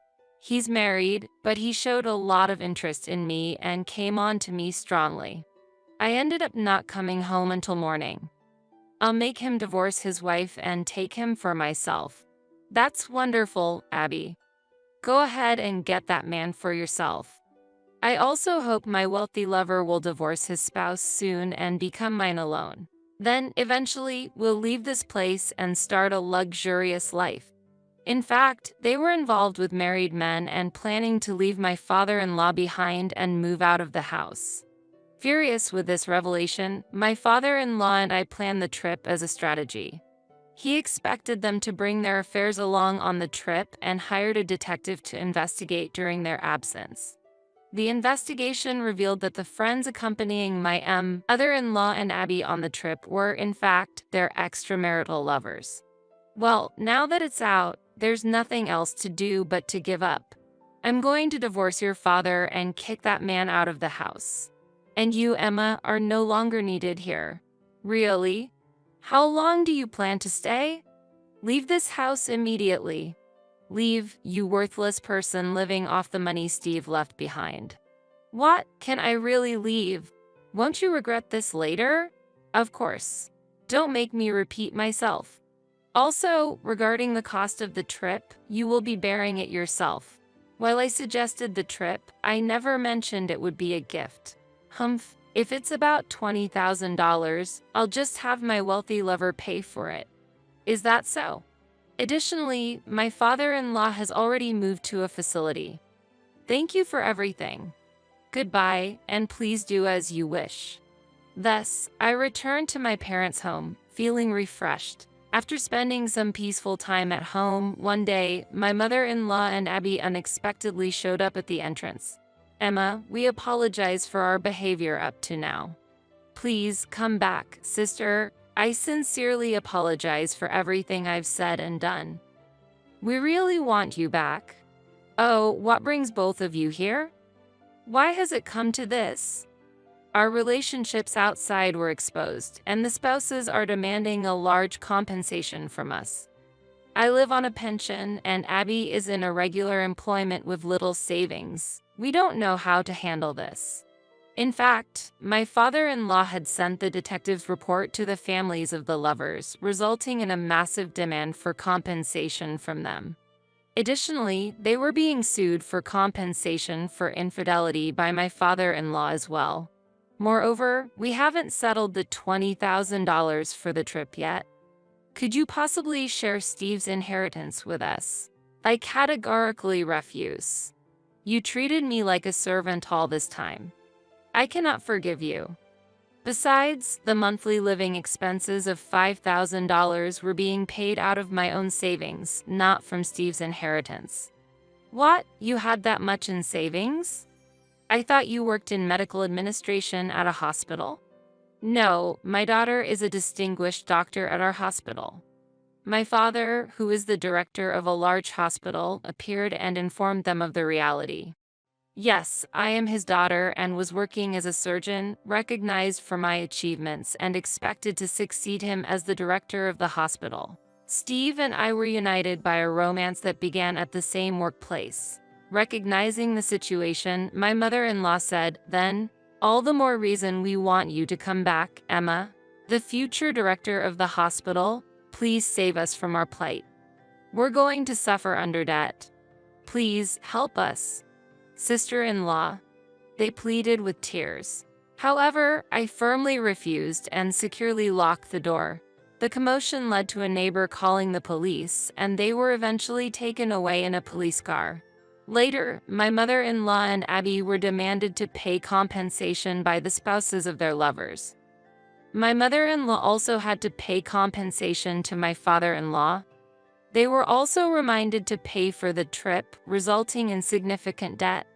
The scandal spread throughout the neighborhood, forcing them to move. They now live in a small apartment, juggling multiple jobs to pay off their debts. A deserved outcome. As for my father-in-law, his divorce was successfully finalized, and he enjoys a stress-free life in a care facility. As for me, I safely gave birth to a girl and am living a fulfilling life with the support of my parents. Next month, I plan to return to work, placing my daughter in daycare. I intend to carry on Steve's legacy, moving forward as both a doctor and a mother. You are lucky, you know. All you have to do every day is housework. As a full-time homemaker for a family of 5, my husband constantly hurls insults at me. He seems to think I'm just lazing around at home, not doing anything and living an easy life. But that is far from the truth. I am in charge of everything in this house. When I glare at him with a stern look, my husband just smirks with even more contempt. What's with that look? You're living off me and yet you're quite defiant. Parasites living an easy life should just listen to what I say. Parasite? How can he say something so insensitive? At those harsh words, tears of sadness and frustration spill from my eyes. Seeing my state, my husband sighs with annoyance. Oh, come on. A crying parasite? What a nuisance. My name is Hillary. I'm 28 years old. I married Tom, who is a year older than me, 2 years ago. After getting married, we moved in with Tom's parents.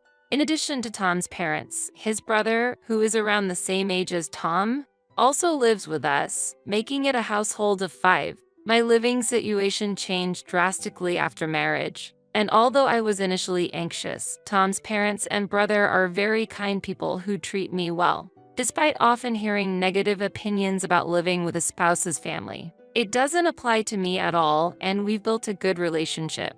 Now, as a full-time homemaker, I take on all the housework in this home. Before marriage, I worked at a company, but Tom's parents asked me to become a full-time homemaker, so I quit my job. I've always enjoyed cooking, and since my parents both worked, I often helped with the housework when I lived at my parents' house.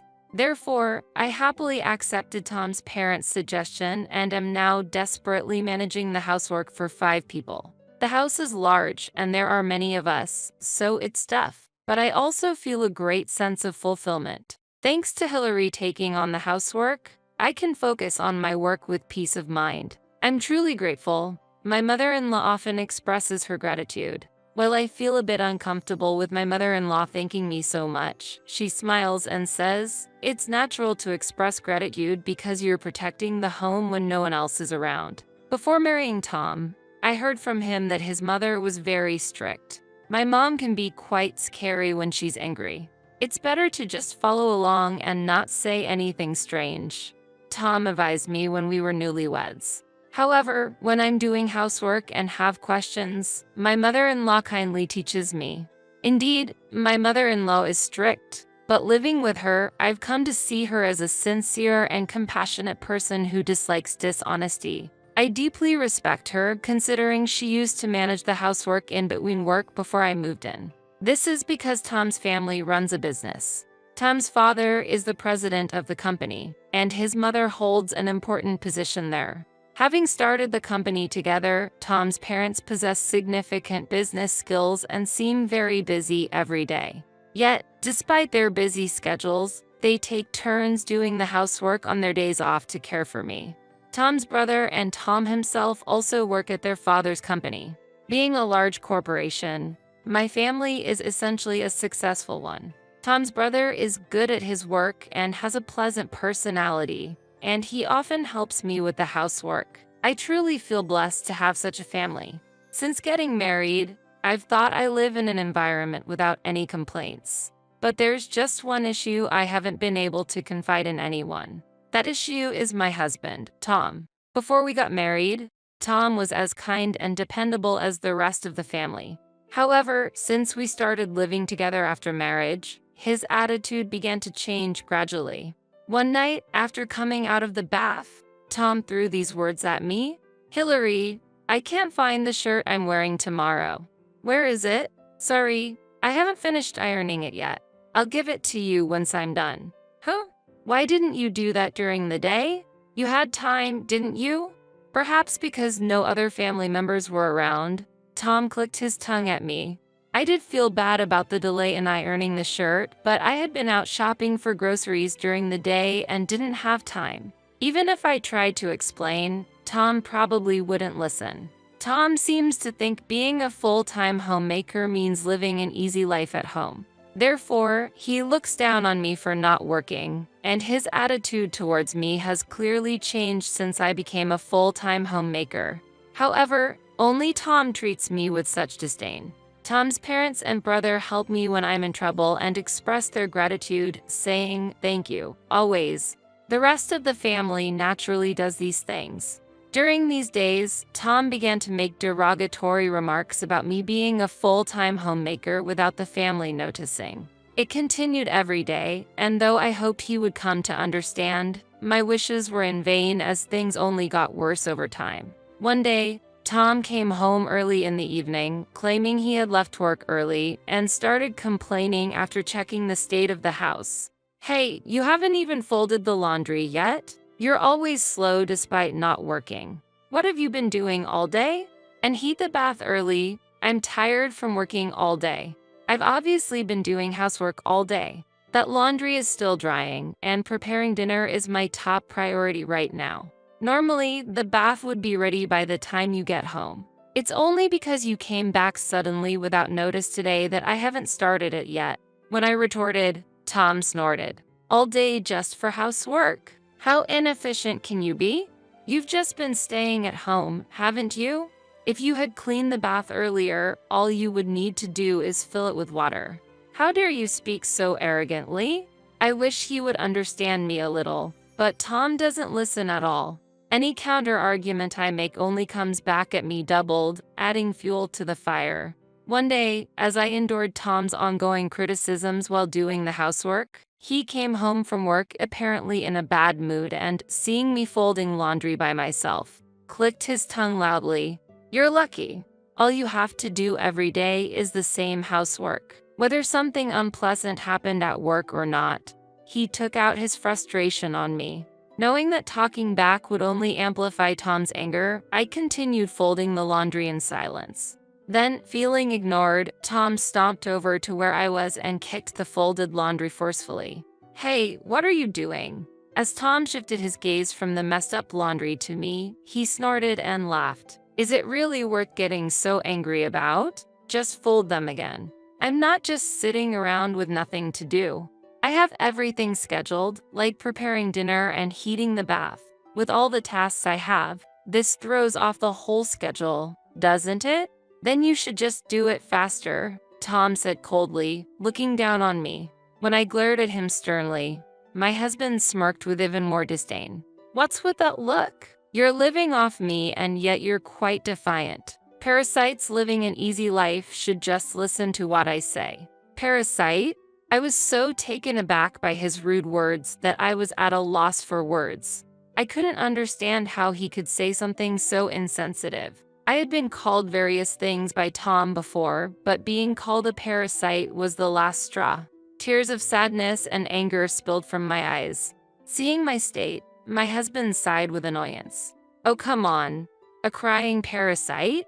What a nuisance." As Tom was laughing at me with contempt, suddenly, the living room door swung open. When we looked towards the door, my mother-in-law entered with a furious expression. "Mom, welcome back." Tom, surprised, greeted her with a forced smile, but my mother-in-law glared at him with an unprecedented anger. "Tom, what did you do to Hillary?" I looked up at my mother-in-law while wiping away my tears. It seemed she had heard Tom's verbal abuse. Tom fell silent, trembling with a pale face. This was the first time I had seen my mother-in-law so angry. Indeed, Tom had told me before that his mother was strict and could be scarier than anyone when angry. Tom had always tried not to anger his mother, but this situation was unavoidable. As Tom looked down, trembling, his mother prompted him with a cold voice. "Can you hear me? Hillary is taking care of our home every day, and what did you say to her?" My mother-in-law continued, scolding Tom in a calm yet angry tone. Even I flinched at the intensity of her anger. This was the first time I had seen her so angry, and I was just shocked. "But she's not working, and she's just living off us. If she's not working, she should at least do the housework." Tom snapped back as if coming to his senses, yelling at me, "What's wrong with calling her a parasite?" Hearing the word parasite again, tears welled up in my eyes. Seeing my state, my mother-in-law was outraged and scolded Tom, "Stop it. Hillary being a full-time homemaker was our request. She could have continued working, but she quit her job for us. Do you realize how grateful we should be for her to move in and live with her husband's family right after quitting her job? We once hired a housekeeping service when you were in elementary school, remember? But when we asked them to do everything, it ended up costing a fortune. Hillary is doing all those difficult tasks every day without a day off and without pay. Because Hillary takes care of the house, we can focus on our business. How can you not understand that?" Despite my mother-in-law's attempt to reason, Tom refused to understand. It seems he thinks I'm just idle passing time at home. How can I make him understand? While I was pondering this, Tom's father and brother also returned from work. It seems they heard the scolding voice of my mother-in-law at the entrance and were surprised by the scene unfolding in the living room, with Tom's father asking, "What happened? Hillary, were you crying? Tell us what happened." Tom's brother spoke to me and patted my back. When my mother-in-law explained the situation, both Tom's father and brother became furious upon learning of the events. Even when confronted by 3 family members, Tom raised his voice, seemingly unable to accept it. Why? Why is everyone taking her side? Tom, enough. You don't understand Hillary's struggles at all. Even Tom's usually quiet and reserved father scolded him. Despite his father's anger, Tom remained undeterred. Anyone can do housework, right? There are plenty of women who work and do housework in this day and age. Why is she getting special treatment? Then, my mother-in-law's expression hardened and she gave Tom a cold look. You really don't get it. From now on, you'll do everything for yourself. What? Tom was taken aback by his mother's command. I was also speechless, but then my mother-in-law turned to me with a smile. Hillary, from now on, you don't have to worry about Tom. Don't prepare his meals, do his laundry, or anything else for him, she said, pointing at Tom with a smile. As I was bewildered, Tom's brother agreed. That's right. Let him experience the hardships you've been through.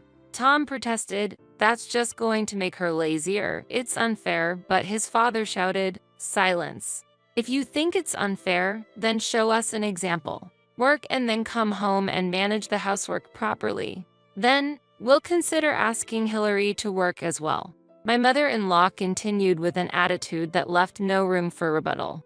Perhaps overwhelmed by the pressure from the 3, Tom reluctantly accepted his mother's directive. Since then, I've been doing the household chores for everyone except Tom. Tom, it seemed, had his pride. At first, he awkwardly managed the housework with a show of confidence. It was the first time I saw him doing housework, and I was surprised. I thought, he can do it if he tries. When cooking, he looked confused at times, but I did not offer my help. Tham's attitude suggested he didn't need my assistance. Sometimes he seemed dissatisfied with his own cooking, possibly because it wasn't very tasty. Watching him, I suddenly remembered how Tham used to enjoy the meals I cooked before we were married.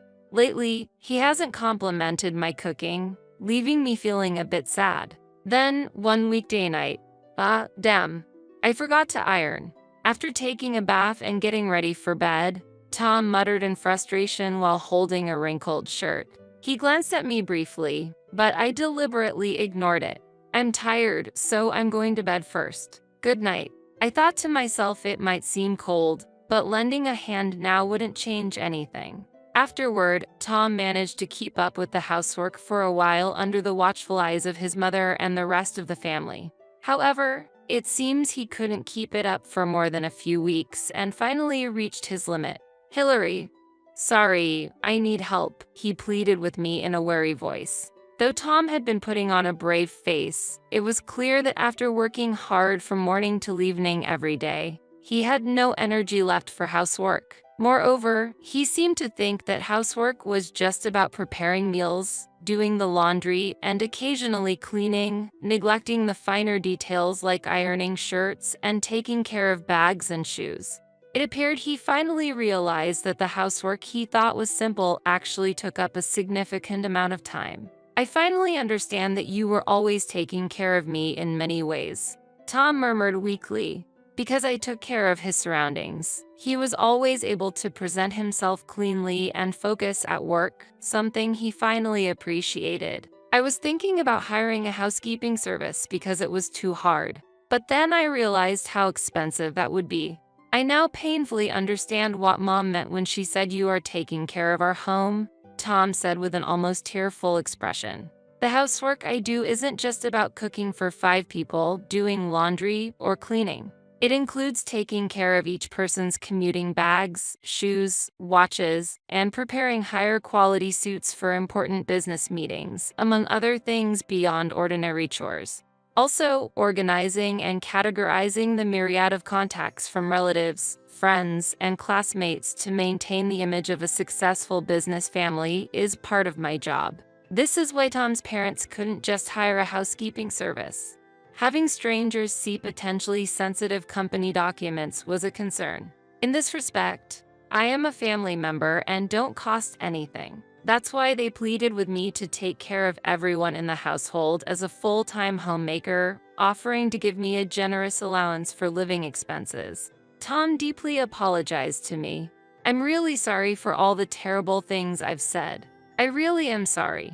I want to eat your cooking again, Hillary. Receiving Tham's sincere apology, I finally smiled back. It seems you've learned your lesson well. Then, I heard my mother-in-law's voice and looked over. Tham's parents and brother were standing at the door, looking at us with a mix of astonishment and bemusement. My mother-in-law shrugged her shoulders and addressed Tham. Just as Hillary has supported you, from now on, you should also support Hillary. Both work and housework are important, and you shouldn't act arrogantly or look down on your partner. Tham, looking bewildered at first, took her words to heart and nodded earnestly. Since reconciling with Tham, I have been diligently managing the household chores to support my family. Tham, no longer displaying any contemptuous attitude towards me, said, "We have days off from the company, but Hillary doesn't. Isn't that unfair?" He began helping with housework actively so that I would be able to have days off as well. Thanks to this, I've had more personal time for shopping, watching movies, and relaxing. Recently, I went out for lunch with my mother-in-law, enjoying a wonderful time together. Our relationship has deepened through this incident, and we're even planning a girls' trip, leaving the housework to the men next time. It'll surely be a meaningful trip, and I'm excited like a child. Despite my worries at one point, I'm grateful to be blessed with such a wonderful family. Do you really want this old house? It's a shame that after all the hard work and caregiving you have done, all you get is this old house. Despite inheriting a valuable house where I've lived for many years from my grandmother, my brother's wife laughed at it. It might be old, but it's a house filled with precious memories. However, she didn't seem to understand that. With such an attitude, she might someday lose or damage something important. I'm Claire. I'm 28 years old and unmarried. Currently, I'm taking care of my grandmother, who is ill, while living in her house with my mother. I have a married brother, but since he found it difficult to support our grandmother, I took on the role. Although my mother is also around, she's old and finds caregiving difficult. So I'm the primary caregiver for my grandmother. When we were little, our mother got divorced and worked hard to raise us. As a result, my brother and I were mainly raised by our grandmother. I can't abandon her after all she has done for us. Moreover, I am single and have a flexible schedule due to my ability to work from home. My brother's wife doesn't seem very interested in taking care of our family. So I was the most appropriate person to take on this role. Caregiving is challenging. I continue to do it daily as a way of showing gratitude to my beloved grandmother. My days with my grandmother are full of enjoyment, and I don't feel any hardship. However, recently, I've been feeling stressed about something else.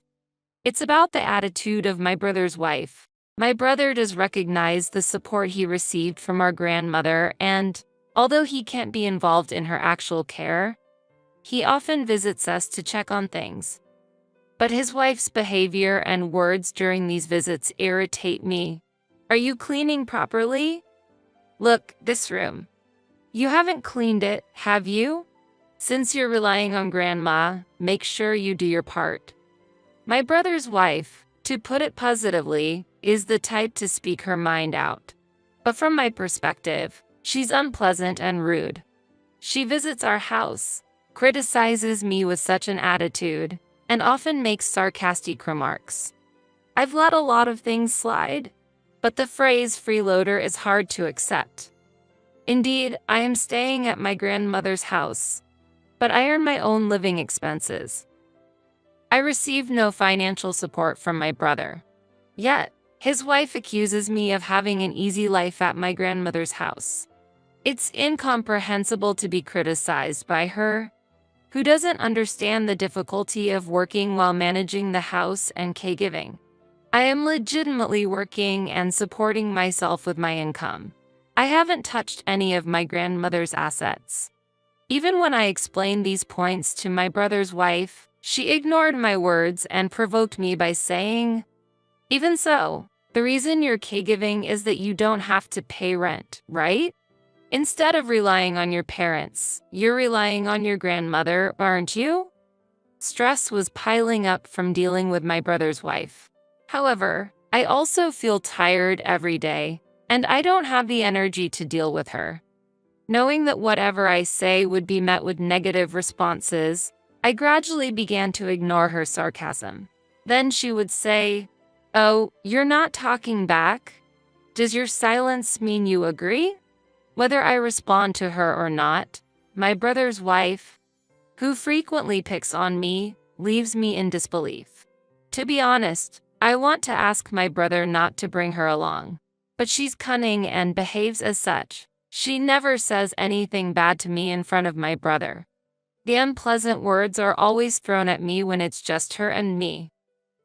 Therefore, my brother, unaware of her true nature, always brings her to our grandmother's house.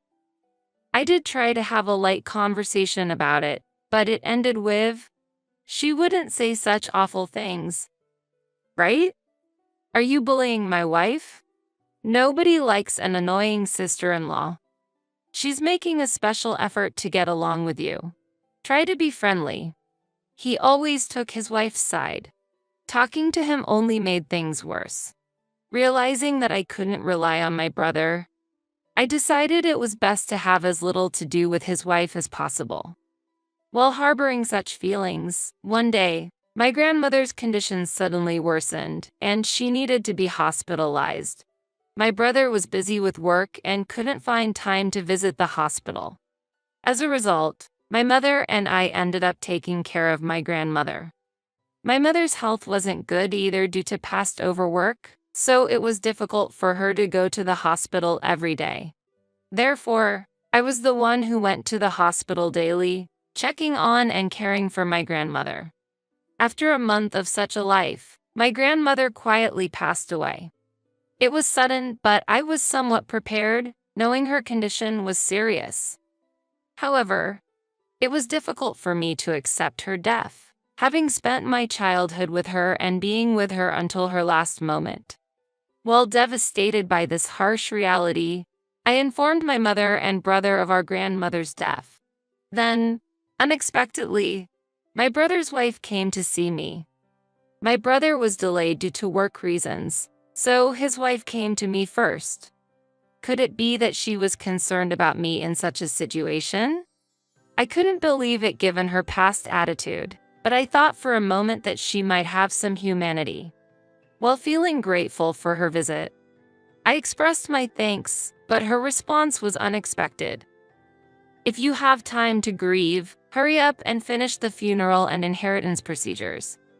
Unlike you, your brother's busy with work. Don't give us any extra trouble.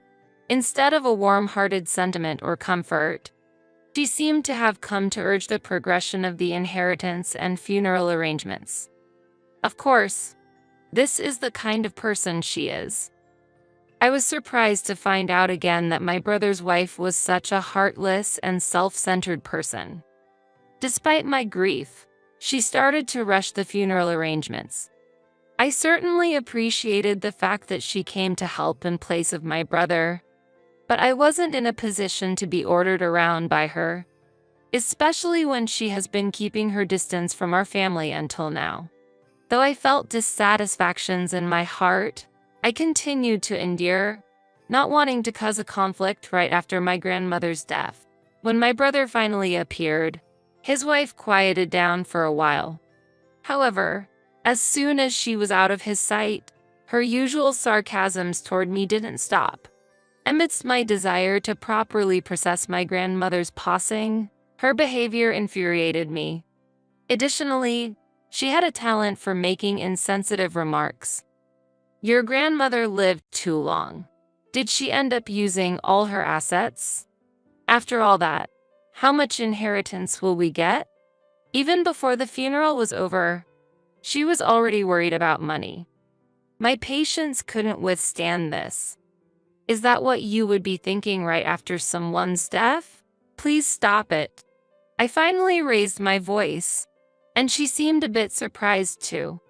Nevertheless, there's a difference between things that should be said and things that shouldn't. Normally, she would have retorted, but this time, she didn't respond and just left the scene. Later, perhaps realizing she had gone too far, she avoided interacting with me, and the funeral was completed peacefully. At that point, my mental state also began to stabilize. I hadn't completely overcome the shock, but I vowed in my heart that it was pointless to dwell on the past. I returned to the house where I had lived with my grandmother and began to sort through her belongings alone. While organizing what inheritance should be claimed and what needed to be dealt with, my brother and his wife visited. I'll help to sort out her belongings, my brother offered. There were many items, so I was grateful for the help. However, his wife, yet again, focused only on discussing assets and money. While sorting through our grandmother's belongings, it might be understandable to discuss inheritance. I didn't argue with her at that time, but even my brother seemed slightly puzzled by her attitude. As we continued to sort out her things and progressed with the inheritance procedures, it became clear that what our grandmother left behind was her house and some money. At that moment, my brother's wife quickly said, "We'll take the money. This house isn't suitable as a place for us to live, so you should inherit the house and take care of it." Perhaps the house, clearly showing its age, didn't appear valuable in her eyes. I sensed from her attitude that choosing money was more beneficial to her. My brother seemed slightly perplexed by her argument but ultimately chose money over the house. Understanding their intentions, I calmly decided to inherit the house. As the conversation wound down, my brother and his wife began preparing to leave. "Thanks for helping out," I said as I saw them off at the entrance. Just as they were leaving, my brother's wife whispered in my ear, "What a pity that only this old house was left. Haha. Smart, so I got that cash. Was taking care of your grandmother even worth it?" She left with these sarcastic words. She looked down on me until the very end. I vowed in my heart that day I could not forgive her. No matter what happens, I will never forgive her. In the following months, I continued to live with my mother in the same house. It felt quiet without my grandmother. On a particular day, my mother was away on a trip with her friends, which added to the stillness within the house. As dinner time approached and I was about to head to the kitchen, the doorbell rang. Who all'd it be? With that question in mind, I headed to the entrance, where I found my brother's wife standing alone. My brother was not there. She had come alone. "Good evening. Is something wrong?" I asked in surprise, opening the door to find her already stepping inside. "Hey, why did you keep it a secret? This house is amazing," she exclaimed loudly, inspecting every corner of the room. "You're really calculating, aren't you? You knew this would happen. That's why you chose to inherit the house." Her words were always laced with criticism towards me. Perhaps she was surprised by the transformation of my grandmother's house. From that surprise, she directed her grievances at me. In truth, after my grandmother passed away, I earnestly renovated the house. Recently, more and more people have been customizing and renovating homes themselves. I was also interested in this trend and, though a beginner, decided to give it a try. Fortunately, a friend who worked in construction lived nearby. With his support, I was able to finish the house to my liking. This house was something my grandmother was proud of. When she was alive, she used to say with a smile, "Grandpa was particular, so the carpenter chose and used good quality wood for this house." My grandfather had a particular preference for wood, and his acquaintances at the construction company were highly praised for their skills. I respected my grandparents' wishes and went on to renovate the house. The renovated house looked like luxurious accommodation. While incorporating modern design, it maintained the presence of my grandparents. This house, which my grandmother cherished, also became a valuable place for me. Hearing about it, my brother's wife suddenly came to visit. After looking around the house, she made an unexpected remark. "You have a great taste to renovate the house like this. We'll take this house as our inheritance." Wasn't the inheritance issue already settled? Now, she's suddenly demanding to inherit the house? I struggled to understand what she was saying. Surprised, I couldn't respond to her.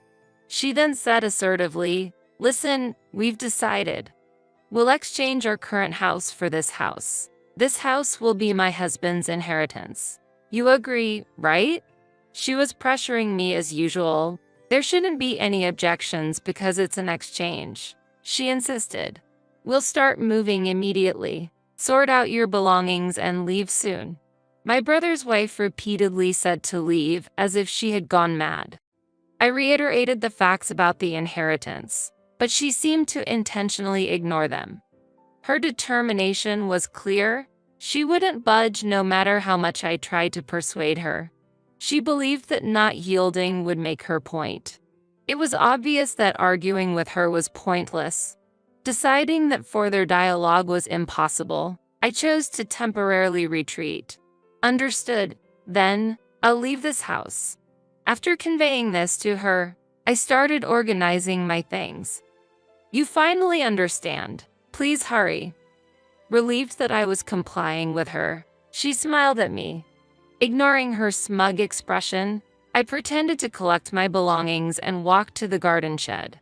From there, I took the tools used during the renovation and headed back inside where my brother's wife was waiting. Seeing me holding the tools, she was momentarily surprised, but soon urged me to hurry. You can move those tools later. Just clear the room for now. Responding to her, I said, I understand. I simply needed these to collect my personal belongings, and slammed the tools into the large living room wall. My sister-in-law looked shocked, unable to grasp what was happening. Ignoring her astonishment, I began removing the wall materials. At that moment, my brother's wife screamed in shock. Seeing me destroying the house, she attacked me in fear, raising her voice. Wait, you! What are you planning? What are you trying to do? She raised her voice, desperate to stop what I was doing. While holding her back with the tool, I explained, all the materials for the house renovation were paid for by me. They are my belongings, so I will collect them all. That's not what I meant. Stop the destruction.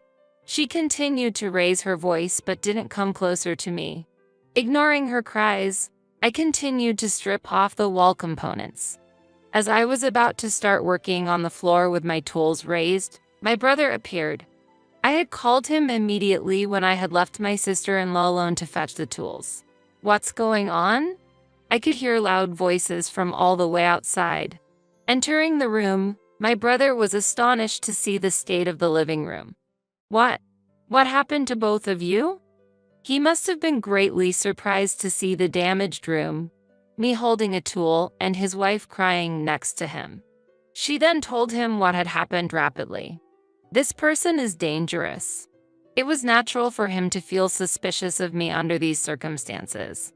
However, my sister-in-law was the reason I behaved like this. I calmly told my brother about how she suddenly came today and told me to leave the house. But I didn't expect the house to be renovated, so I can't accept the fact that it was inherited in a secretive way. That's unfair. Therefore, she should leave and we should live here. Hearing my words, she started to make incomprehensible comments in front of my brother. Listening to her contradictory comments, my brother fully supported me. We agreed that my sister would inherit the house, and we would receive money as an inheritance, right? Isn't the handling of this house my sister's right? My brother cornered his wife. As a result, she felt isolated and became emotional. And then she took an extreme stance. Why aren't you taking my side? If you won't do that, then I will end our marriage. Indeed, there's no point in continuing a marriage with someone who doesn't accept their mistakes and refuses to apologize. My sister-in-law, trying to forcibly pull my brother to her side with the choice of divorce, was met with his agreement, and she was at a loss for words. From then on, my brother took control. What if my sister claims that the following is unfair? What if we used the inherited money for investments and the money we obtained increased? How would you respond if she accused us of being unfair? My brother posed such a question to his wife. There's no way I'd concede. We're the ones who invested it, and we haven't violated anything. My brother's wife emotionally responded to my brother's hypothetical scenario. Receiving her reaction, my brother spoke softly as if to guide her. Do you really think so? But what you're arguing is the same thing. This residence is old, and my sister used her own funds to renovate it and increase its value. After inheriting it, she just changed it according to her own wishes. There's no issue. My brother said so and apologized to me. Sitting next to him, he appealed to his wife to apologize to me. Perhaps realizing her mistake through my brother's metaphor, she also apologized, with tears in her eyes. I'm sorry for causing such a commotion. Of course, there are many things I want to point out, but for now, I'll take care of her. I sincerely apologize. After that, my brother left the house quietly with his calmed-down wife. Though it was somewhat forceful, I was able to protect the house I had shared with my grandmother, and as I saw my brother and his wife, I spoke to my grandmother in heaven. I got a bit too excited and damaged your beloved house, Grandma. I'll touch it up until it's beautiful again, so please forgive me, Grandma. I'll take good care of this house from now on. Thank you, my dear. It felt as if I received a reply from my grandmother. My grandmother's photo that was displayed in the house seemed to be smiling faintly. Eventually, my brother chose the path of divorce. It became clear that what I said about her past attitudes and words toward me were true, and it seemed he also judged it would be difficult to keep living together. She probably wouldn't change. My brother hinted with a smile that perhaps our grandmother had given him some advice. As for me, I rebuilt the damaged house with my own hands. The repair costs were claimed by my brother to take responsibility for his ex-wife's mistakes. Seeing the state of the house, a friend who works at a construction company teased, that was a bold move. In truth, the color of the living room walls was something I intended to renovate someday. I wasn't completely satisfied with it. Despite some difficulties, I am now content with the results. From now on, I hope to reflect on the past memories in this house and build new memories and experiences.